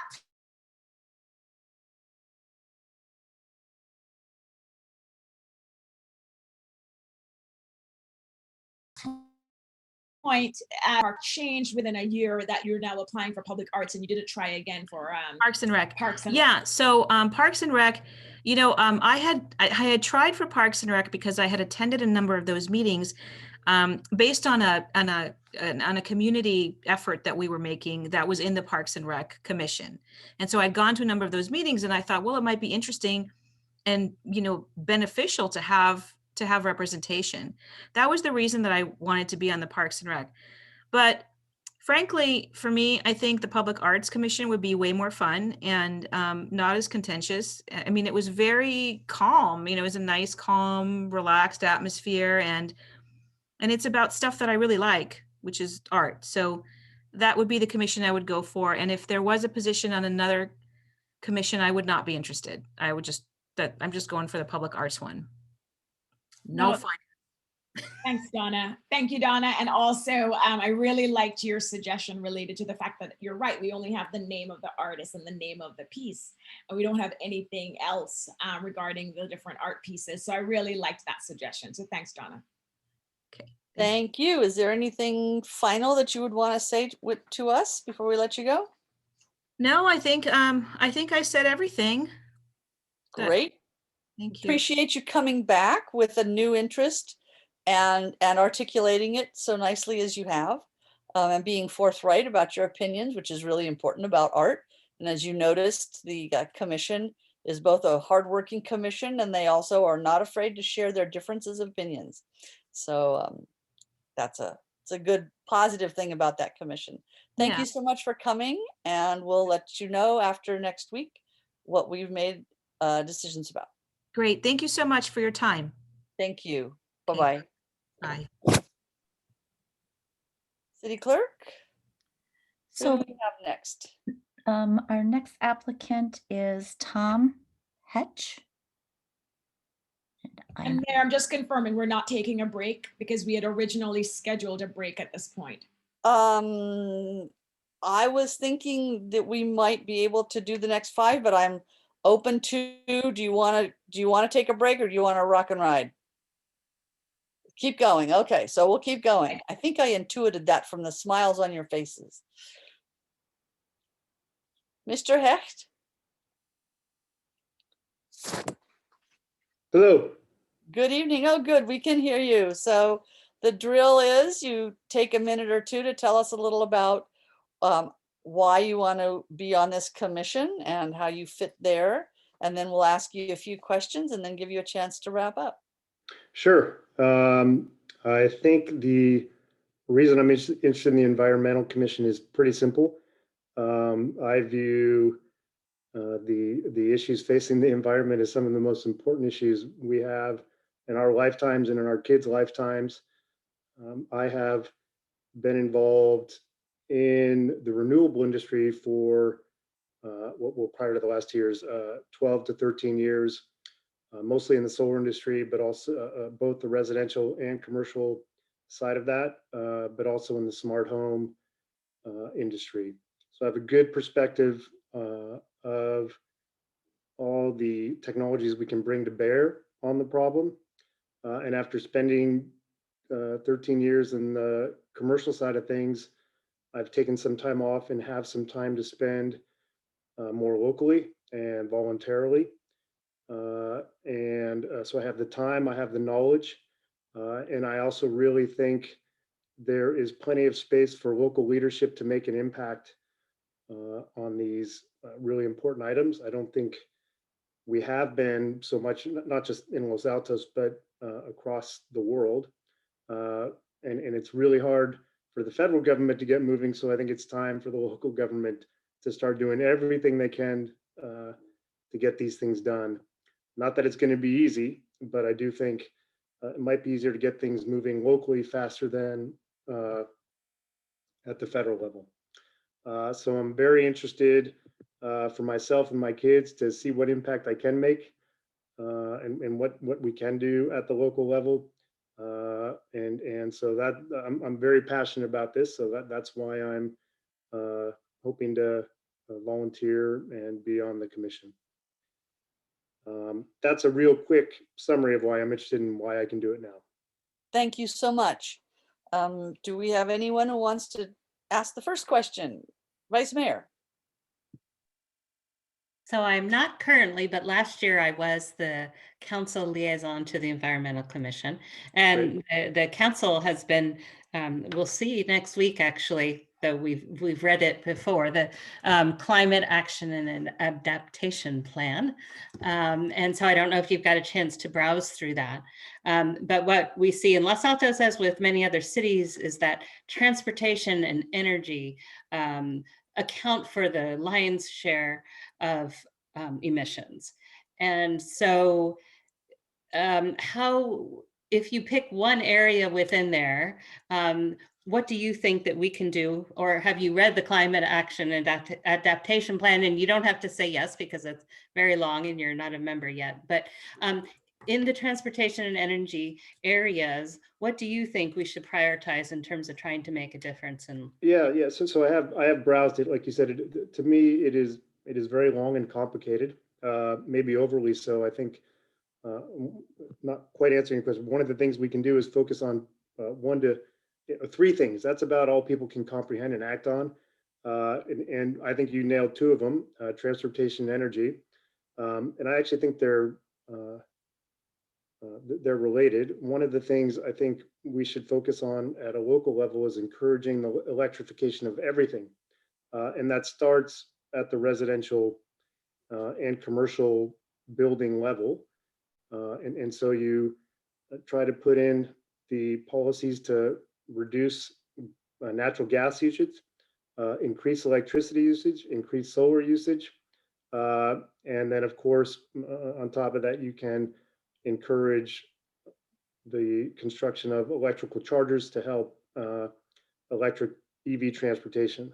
Those are really the main ways we can reduce our city's impact and our own personal impact, especially here in California, where renewables are an increasing part of the electric generation portfolio, and they'll be more so as we go forward. And so as we electrify everything, transportation, natural gas, water heaters, stovetops, we can make a huge impact. That's the quickest way. So I would start by looking at the electrification in the residential and commercial, seeing what we can do policy-wise. But of course, transportation is related to that. Thank you so much. Who would like to go next? Councilmember Fliger, go ahead. Hi, Tom. Thanks Hello. for applying and thanks for your interest in wanting to serve our community. Sure. You definitely have the experience and the expertise both on your written application and just listening to you for the Environmental Commission. But I'm going to ask you the same question I asked Scott earlier, which is you're applying for a commission that has incumbents that are also applying. And so we have more applicants than seats available. Sure. And so we have 3 other commissions with openings tonight. We have the Parks and Recreation Commission, we have the Complete Streets Commission, and we have the Public Arts Commission. And so if for whatever reason you're not selected to serve on the Environmental Commission, I am curious whether or not you would be interested in serving on any of the other 3. Probably not, to be honest. Maybe the I think I don't quite remember what you mentioned, but the Finance Commission, I think you said had an opening. Not tonight. Oh, not tonight. But that would be the only other one I'm interested in, because, and I say that because that's where I can add value. I know renewables, I know environmental issues, and I know financial issues because they're actually all tied together. And so that's I'm most interested in the Environmental Commission. Actually, I've tried to apply to it, I think 2 or 3 times in the past, and I've missed the deadline or there weren't openings. And so finally this time I was on top of it when the notice came out, and I knew there were 4 expirations. I don't know if what they're entitled, what benefit they have if they're already commissioners. But I think without being too upfront, I think I can add a lot of value to the commission. I'm both motivated, I have the knowledge, and I do think the commission can be more efficient. I would be happy to help that. But of course, if it's full and I don't get a seat, of course I would look at other commissions. But this is my primary interest. Thank you, Tom. Councilmember Lee Ing, go ahead. So Tom, I just want to make sure that it sounds like you have a busy schedule with your job, because No, actually, okay. I do some consulting on the side. My full-time job I left about 3 years ago, and so I've been doing a lot of volunteer work since then, including just most recently I was a coach at the high school for the wrestling team. We had a great season, had a blast, but really my time is more dedicated to non-full-time work opportunities aside from my side consulting. Great, then you won't have any conflicts with the schedule. Thank you. No, very, very few conflicts, yes. All right. And so my question to you is, you've done a great job saying where you think the priorities are. Do you have any particular interest or insight on the issues of water conservation? We're looking at needing to add or planning to add almost 2,000 houses to Los Altos. Yeah. And water is obviously a big issue. Tell me a little about what you know and care about in the area of water resources. What I can tell you is I agree. Water, it's related to climate change, not only and growth, but but there's going to be less water available to us, I believe. And when we moved here 20 years ago, our house was very inefficient. And right away, we did the things we could as a residential level to make sure we were efficient. We put in low flow heads. We put in low flow toilets. We put in a urinal for our boys. We have 3 boys, and we put in a urinal. We have drip irrigation. We have a very efficient water heater. So I'm very familiar with what you can do at the residential level, and we have done that. I think if you look at my water bill, we use so little water compared to families near us, but yet we're still told to reduce our water usage due to the drought. But I understand the dynamics. But so I agree. Water is very important.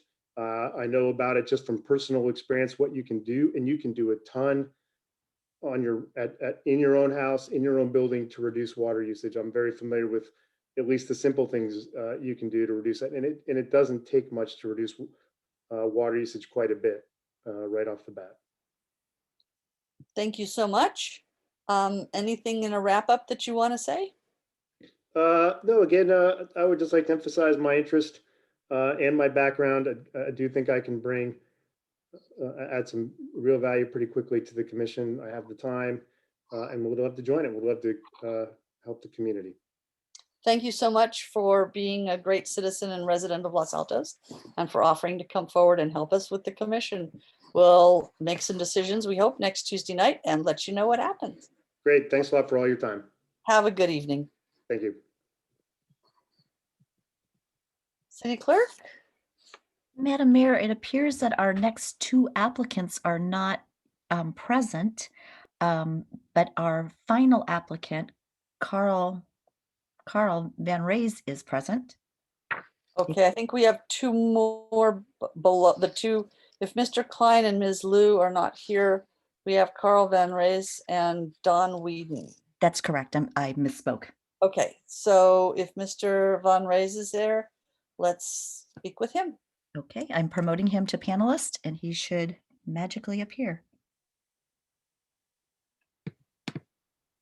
Ta-da. Ta-da, there he is.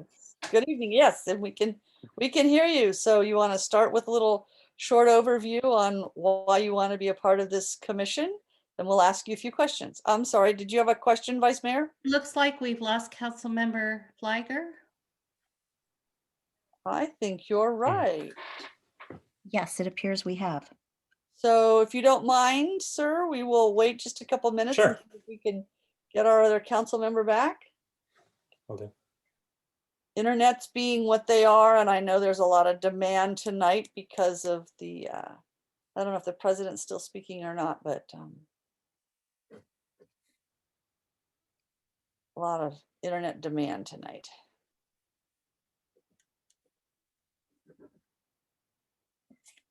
There she comes. And I think we got her back. There We she- got you back, yay. We waited for you, Councilmember Flagger, so we're now going to start with Mr. Is it Van Rays? Van Race, yep. Okay, please Mayor. go ahead. Sure. So why I'm interested in serving on the commission. I'm currently a resident of Los Altos. I've been back for 1.5 years, and I grew up here for 4 to 5 years in high school.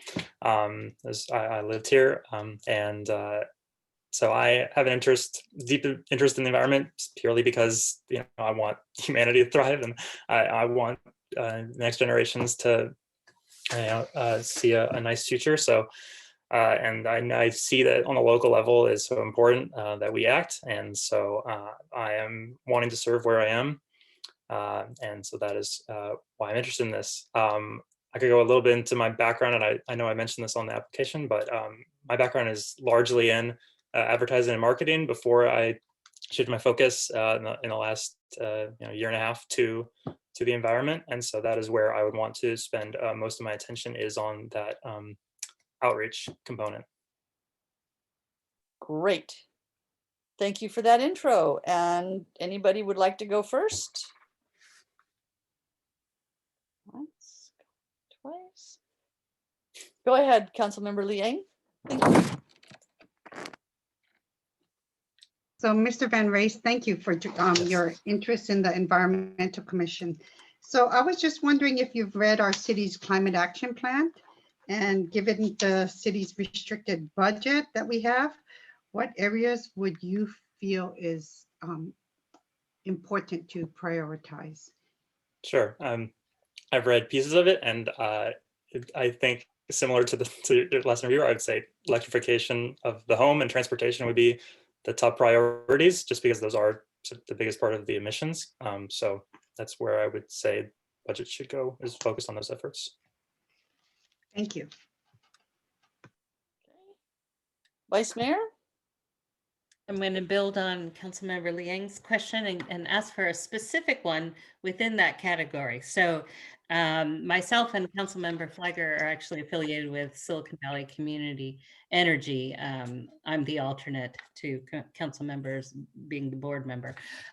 So one of the things is electrification, as you mentioned, and as the previous applicant mentioned as well.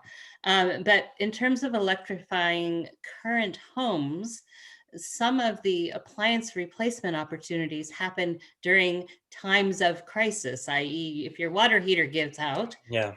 How do you make an environmentally friendly decision and do the research in a time period where you actually have no hot water in the house because your water heater's leaked and needed replacing?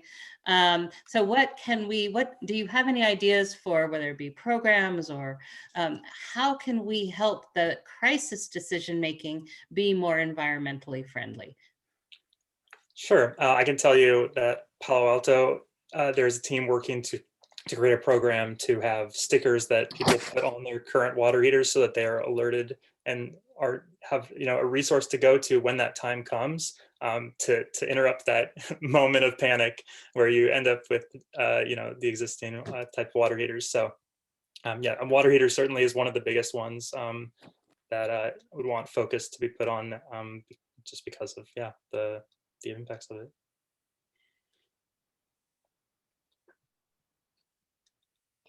Thank you. Councilmember Flagger? Thanks, Mayor, and thanks, Carl, for applying and your interest in serving Los Altos. To be consistent, I'm going to ask you the same question I've asked the other applicants, and I'm sure you know what's coming. Yeah. There are more applicants than seats for the Environmental Commission, and I really appreciate the passion I hear you have for this area. But I'm curious if for whatever reason you're not appointed to the Environmental Commission, at least not this time around, would you be interested in serving in any of the other commissions that have openings? We have our Parks and Rec Commission, or Public Arts Commission, and or Complete Streets Commission. Sure. Well, I have a small interest in all of those, I will tell you. And I didn't mention it, but it was on the online application that I'm serving as the communications manager for 350 Silicon Valley. And in that we have a transportation focused legislation team. And I am on that specifically looking at public transit. And so if I were to be on one of those other teams, the Complete Streets team seems like the best fit for me, just because I also have a large interest in that overall. I rode the bus when I lived in Los Angeles. And I am generally a big fan of walking everywhere, even if the distance seems absurd. So I am very interested in those matters. Thank you. Thank you so much. And you mentioned that you had an interest, obviously, in a background in marketing, and you'd be interested in doing outreach. So if I can put you on the spot and say, once the council acts on our cap, what would be the first thing you'd suggest we do in terms of letting the community know what's going on? Sure. I think one big step would just be an amazing website that has very clear resources so that people can do their research. I think that is one of the biggest barriers, is just not knowing where to go. And so being able to promote that, with clear information would be a huge step. Beyond that, there's so many channels that we could think about, and trying to, cut through the noise and get people's attention in public spaces, I think would also be a big piece of that. But yeah, I think I could go on too long with ideas right now. Well, I appreciate you sharing that one. Yeah. As a top priority. So do you have any questions or final comments for us? Anybody want to answer just what your thoughts on outreach currently, where you're seeing gaps and what you would want to see improved from the Environmental Commission? I would appreciate hearing that. Let's see. Nisa, do you want to take that since you're liaison there? Happy to, Mayor. And we have a stellar Environmental Commission, so I don't think I can really point to any gaps, and they've done so much with the cap that's coming before council. And I've read it a couple of times, and they've really tried to anticipate how we do the outreach in order to be effective and successful with the programs proposed in cap. But to your point, as the Vice Mayor said, I also serve on the Silicon Valley Clean Energy Board, and this is something that we talk about all the time. You can have the best programs, the best ideas, but if you're not really able to do the outreach and engagement and get your residents, the cities, the developers, everybody involved who we really need to make a difference, then it's not going anywhere. And so I think, when I think of the Environmental Commission moving forward, they have it in theory in the cap what we need to do. So it's ensuring that staff, council, and the Environmental Commission have the tools, resources, and space to really implement what they have in the cap. That's what I think will really make our outreach effective. Yeah. Thank you so much. All right. Well, thank you so much for coming, and we will hopefully be acting on our selections next Tuesday and letting people know. Perfect. Thank you for your time. Thanks very much. Have a great night. Good night. City Clerk, I'm looking for Mr. Whedon. I do not. And I don't see him, but I see, I do think that Xiaoping has joined us. Yes, and I will promote her and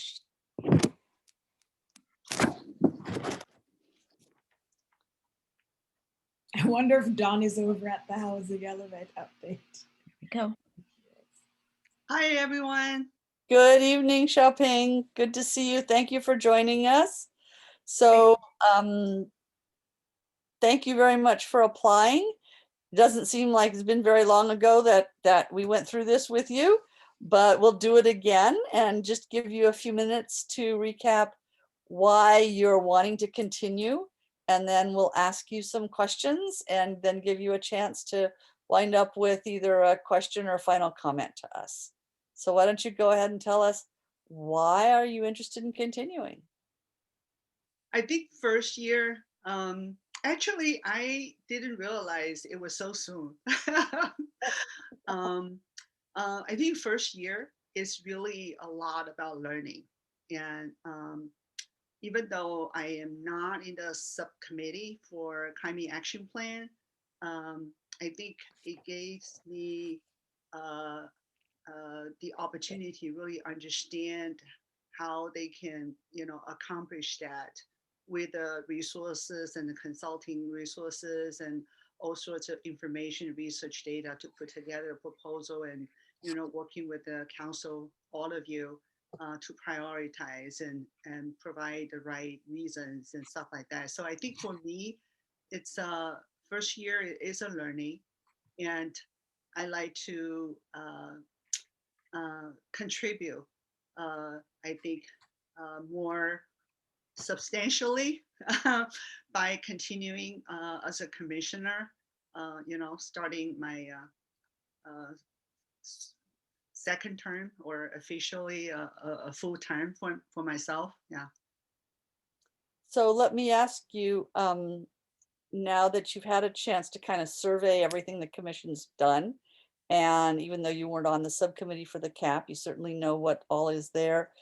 Is there a particular area that you would like to dive into most if you're reappointed? For the cap, right? For any particular activity, whether it's the cap or something else. One of the area that I sort of wanted to bring to attention within commission is the Lehigh cement plant and the quarry. It's right in our neighborhood. When we talk about GHG, we talk about pollution, it's right in our backyard. And I am trying to, really have opportunity or maybe directive from the councils, how I can help in this process. And I have been kind of paying attention to the recent development, which I'm very pleased to know. And I communicate with council, Meadows, Sally, I was going to, I communicate with her a little bit about Josie Million's referral. So I think that it's unanimous, all the supervisor has voted that we as a county want to find a way that we can acquire that land and, and then to stop that operation and then really on the path of restoration. And I feel that is the area that I can dive in more and the area that I can contribute, even though it probably involves multiple cities. And, we as a city can contribute to some financial proposals, perhaps working with the supervisors. And I think tomorrow night, there's going to be a public meeting. So I like to really listen to the proposal that people have in mind and see we as a city in, under this district, how we can contribute and to really make that process a successful one. And we are on the path of restore, and then we can really, and I feel it's going to be benefiting very directly to many residents in Los Altos, not just Cupertino. Right. Great, thank you so much. Who'd like to go next?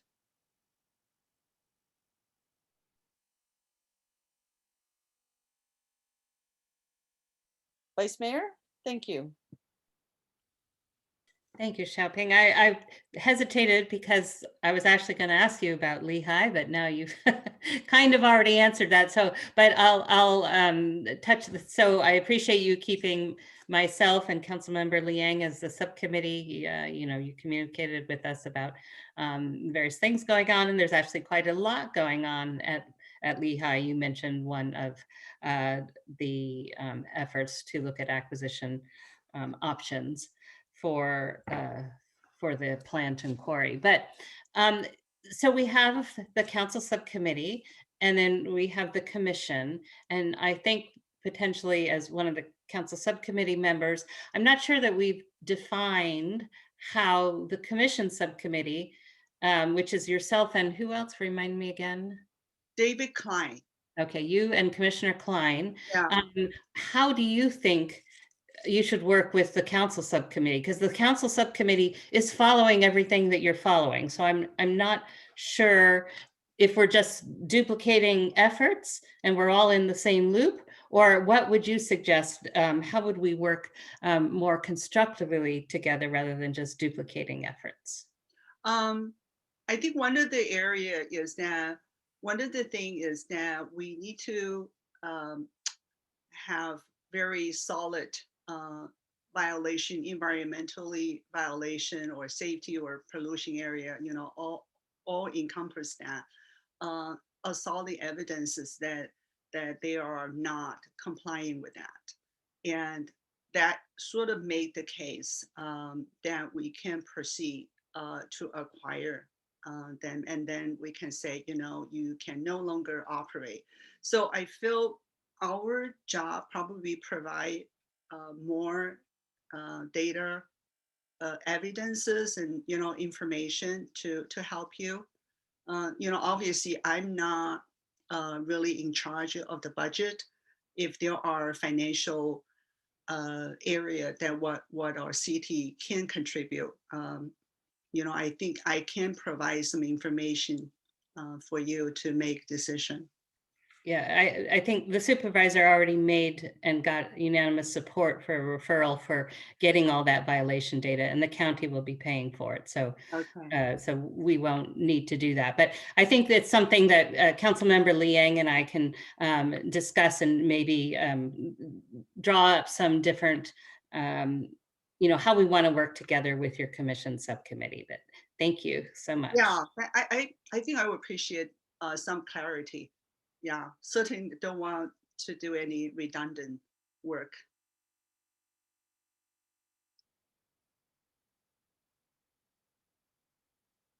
Councilmember Liang, go ahead. Thank you, Xiaoping, for your service and your interest to continue your service with the Environmental Commission. So a lot of the concerns with the environment is also waste.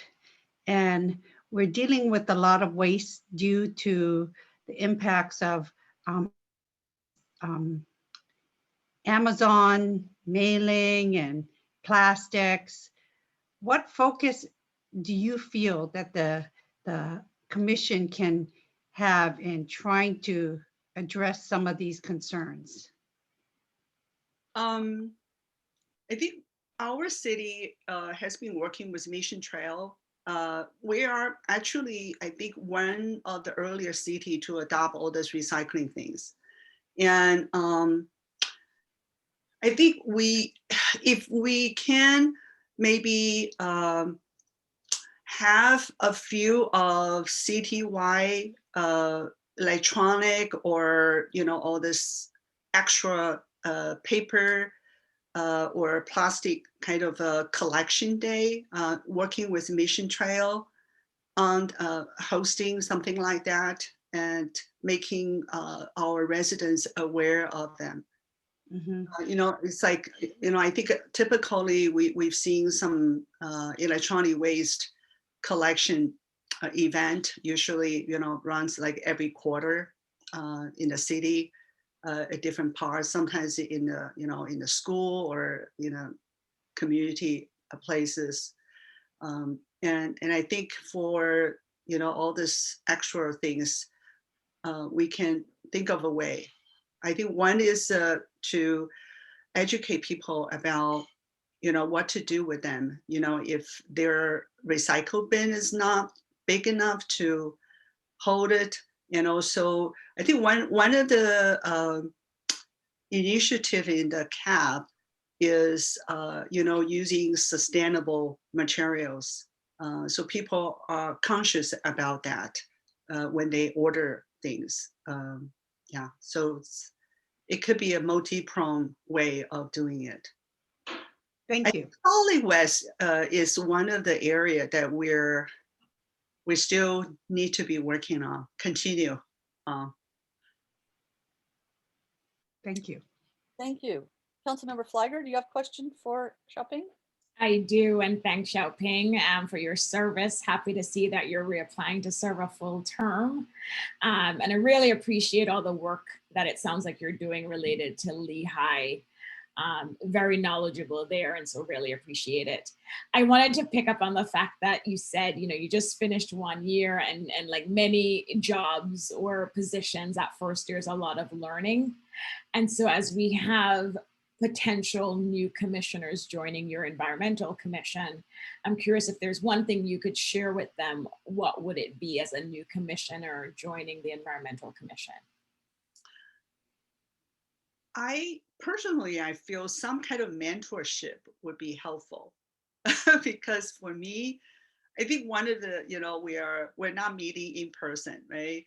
we're in the pandemic time, so mostly on the Zoom, and obviously our chairperson set the agenda. But I feel for new incoming person, we sort of have to kind of understand our role very well. We do have training, but I still think that talking about how you can actively involve, how can you really make an impact. You need to be involved in a subcommittee, and what are your role and how often they meet, and what with respect to the responsibility area, and what we there are certain areas probably we can more direct impact, but certain area we definitely have to relying on consultancies and council support, especially when we need extra resources to support what we're working on.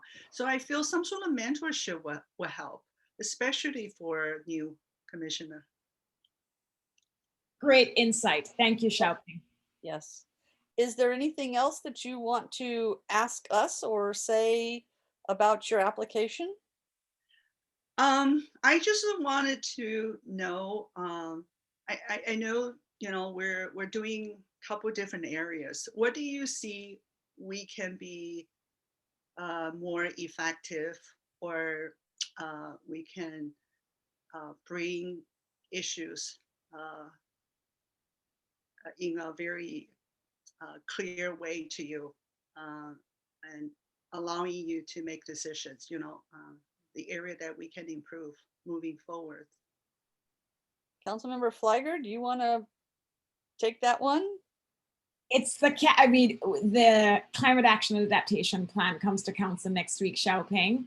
And I really think, depending on what council decides to do next week, that's where the commission can help us. As you know, we lost our excellent sustainability coordinator for the city. And so there's a lot to be done in CAP. And so I think, and I know the environmental commissioners do a lot of work already. You're a working commission, but I think we will look to the commission to really support us and drive any of the initiatives that come out of the CAP, like if it gets approved. Okay. Thank you, Xiaoping. And we will we'll be hopefully making decisions next Tuesday at council meeting and then let you know. And again, thank you for your work over the past year, your interest in continuing, and your contributions and ideas to us this evening. Thank you. Thank you for your consideration and time. Thank you. City Clerk, I think we have Mr. Whedon. We do, and I am promoting him to panelist right now. Great.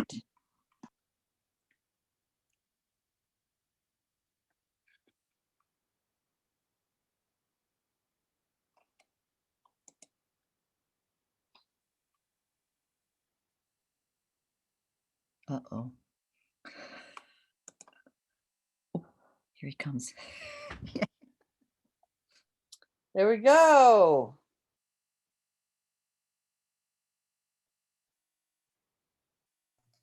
Good evening. Good evening. Well, you passed the sound check, Don, and we didn't even have to ask. So welcome. Thank you for being here. Thank you for reapplying. I think one of the comments that was made earlier this evening was the importance of continuity on our commission. And I think you're one of the people we can point to and say you've been a very important part of that continuity in our commission. So tell us, why in the world do you want to keep doing this? The job isn't done yet. But I was involved with the CAP, obviously, and like to see that through, and through to the adoption by the council and then implementation of several of the action items within the CAP, specifically, and I think that hopefully we've started a little subcommittee on Reach Codes 2.0, and so I'll be working on that, which is one of what I believe to be a significant action item within the CAP. So that's one thing I'd like to see through, and hopefully we can get that all in front of you before the end of the year, so we can be right when the adoption of the new energy codes take effect in January of next year. Right. So does anyone want to lead with a question for Mr. Whedon? All right, I'll take one. So you're a practical person, I know from other conversations we've had. Given the constraints that we are facing in terms of both budget and, as has been mentioned, staffing, and knowing that the commission, which does so much work, gives so much to the city, but still in all, it's volunteer labor. What would you say to council is the number one thing we can, on a practical level, begin doing after we look at the cap next week? In my opinion, there's two things. Reach codes is significant. I think that there are a number of things to get started in the cap. In other words, planning for the next year or two of actions that would take more staff time. So if you can develop or identify the staff time to do the planning for those activities that will take more in the subsequent fiscal years when you need more budget and perhaps more staff time to implement them, that would be great. So I would focus on the planning efforts that are within the cap. And there are several in there that I can point to. One is I think ultimately when we look down the road for building electrification, the biggest rub that I've seen with other cities is how do you get people that may not have the economic ability to make the changeovers as you get closer and closer to a day of application. And so we have something in there to get a committee started to look at potential ways to raise some revenue for cap actions. And the revenue raised, for example, could be used to help subsidize people who don't have the economic ability to make the transition. It's an idea, it's just an idea in the cap, and it's certainly not fleshed out. And that's the planning part, is what is possible, what's feasible, is it even feasible? But we have to identify ways to help those that may not have the ability or the economic ability to do it. Right, thank you. And there's other planning things like for planning for things related to transportation, building electrification, developing where to point residents when they come and ask questions. Well, where can I get assistance in electrifying my building? Where are my residents? Where can I get assistance if I need money? And I know like Silicon Valley Clean Energy is maybe even working on a way to do it on your bill. And so somebody needs to be able to know this and point our residents to where they truly can get help. Right. Who would like to ask the next question? Councilmember Lee Ing, go ahead, please. Thank you, Mayor. So thank you, Don, for your service and your interest to continue that service. So you talked about the building needs. Is there any infrastructure concerns that you are projecting and looking forward to that we should be aware of to support the electrification loads that will be needed to supply all this energy for the community?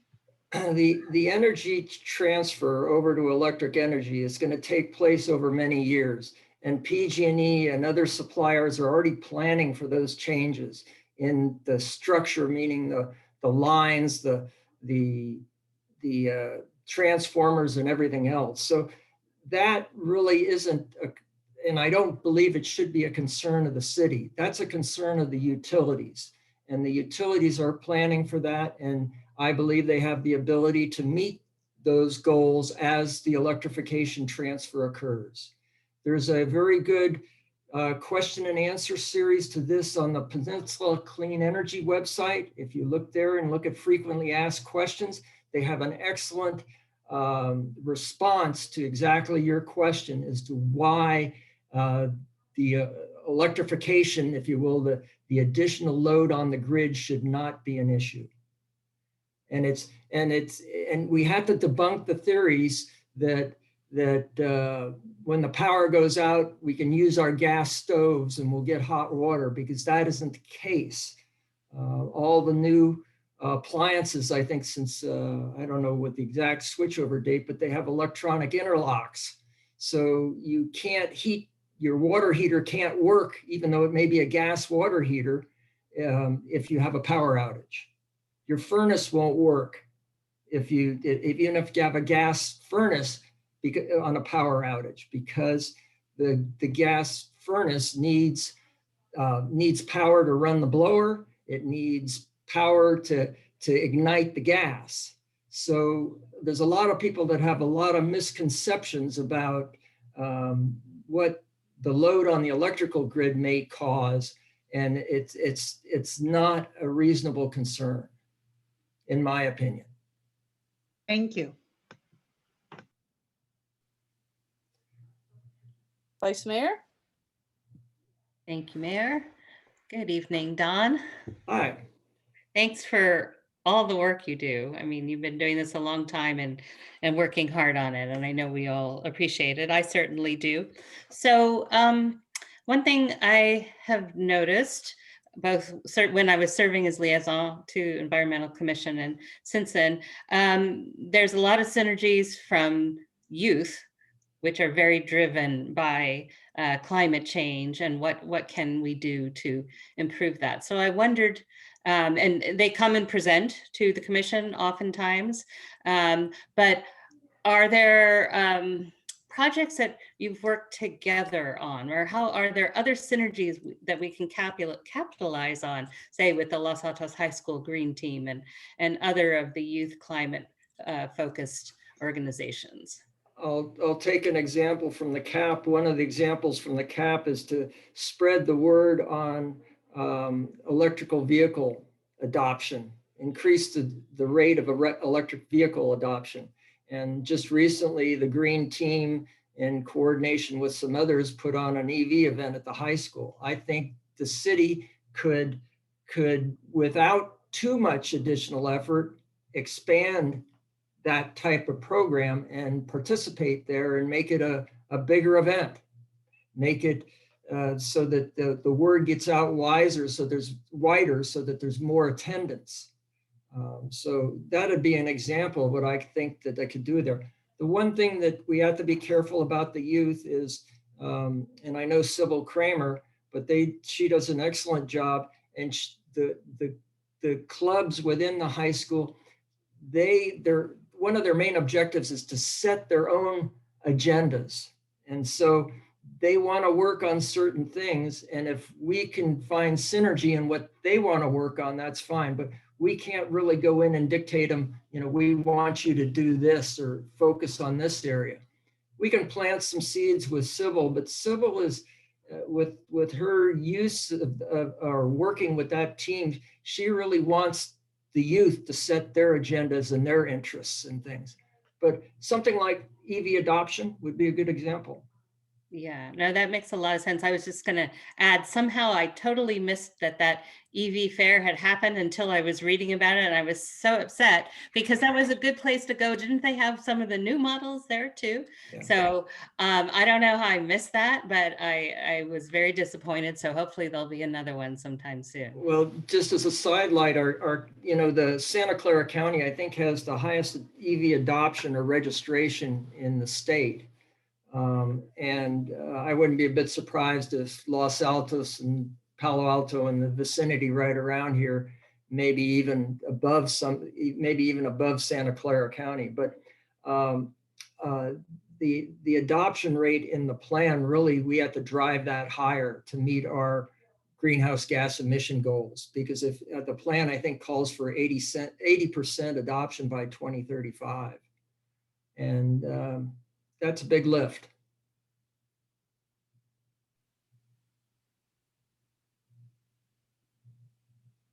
Councilmember Flagger, we saved you to wind this up. I will wind it up, and I will go back to what you said. And hi, Don. Nice to see you. Hi. When you mentioned the reach codes, and we were all in it together for reach codes 1.0. And so as we embark on hopefully reach codes 2.0 this year, I'm curious if there's one lesson learned from the last round that you want council to be aware of that maybe we could do differently, assuming council decides to move in this direction. If there's something we could do differently this year to make the process smoother, or more move more efficiently through the process. I think the major thing is to bring people along so that they understand that electrification is coming. It may not be here next year, it may not be here the year after, but set your sights somewhere down the road, and it's going to be here and upon us. And as a community, if we can accelerate it to that, as a community, we will be much better off. And so it's a matter of this to get the community to understand that one of these days gas is going to be shut off to the city. And there isn't going to be such a thing as a gas appliance. And it's going to come from a combination of sources. The Bay Area Air Quality Management District is going to probably outlaw the sale of certain gas appliances, or most gas appliances in the Bay Area County in the next few years. And so the switchover is going to happen. And so if people would come to that realization and start planning for the future, I think we'd be much better off. But to try and fight it doesn't make sense, because it's a losing battle. It's like, I'll draw an example of who builds now in a home a wood burning fireplace. And it wasn't too long ago that all houses had a fireplace in them. And why don't we have fireplaces? Well, ultimately the Bay Area Quality Management District said no. And that's what's going to happen. And the sooner people realize that that's the end game, let's start planning and moving towards that, I think the better off we will be as a community. Thank you. Any questions or final comments that you have for us? No, I thank all of you for your service, because the lift on a commission isn't nearly the lift that you folks have. Well, we get to practice. Some of us, most of us, all of us got to practice a little bit first on a commission. So I think that's a good thing. Again, thank you for being with us. Thank you for your service. And we will be making decisions, I think, a week from tonight, and we'll let everybody know what's going on. And again, thanks very much for coming along with us all these years, Don. Okay. Good night. Good night. Okay, and I think that is it, unless, and this is a question to the city clerk, just looking at who's on the list and double checking. In the attendees, there is someone named Penny. I just want to verify that that is not, in fact, one of our, and the vice mayor or Councilmember Flagger is shaking her head, so she probably knows who that is. Just want to be absolutely certain that that is not one of our other applicants, but she's shaking her head, so I'm going to say, no, you know for sure that that's not, right? Well, please check. I'm almost positive it's not, but I don't want to say definitively. So go ahead and check. Okay, let me verify with David Klein goes by Penny. that David Klein's going by Penny. He might be using his wife's eye. I've unmuted Penny. I'm not applying for a commission. Oh, okay. You'll be very happy to hear that. We all suspected who you were, but we wanted to make sure we weren't excluding anyone by error or omission. So thank you so much. All right, so we will defer the other items on the agenda for conversation to next Tuesday. Again, out of respect for our member who's not able currently to actively participate. And unless anybody has any other comments. Yeah, I prematurely spoke, Mayor. So that's quite all right. Vice Mayor, you wanted to say something? I was just going to say that since we'll have the attendance data in time for next week's discussion, I think that'll be very helpful anyway. So it all works out. I think it all kind of worked out. Yeah. Very well. I want to thank the city clerk and the deputy city clerk for all their efforts in. It always is a logistics effort to pull all of this together for us, and everyone for your time this evening. And otherwise, we will stand adjourned at 8:25 p.m. Good night. thank you. Good night. Thank you. I wonder how that happened. Well,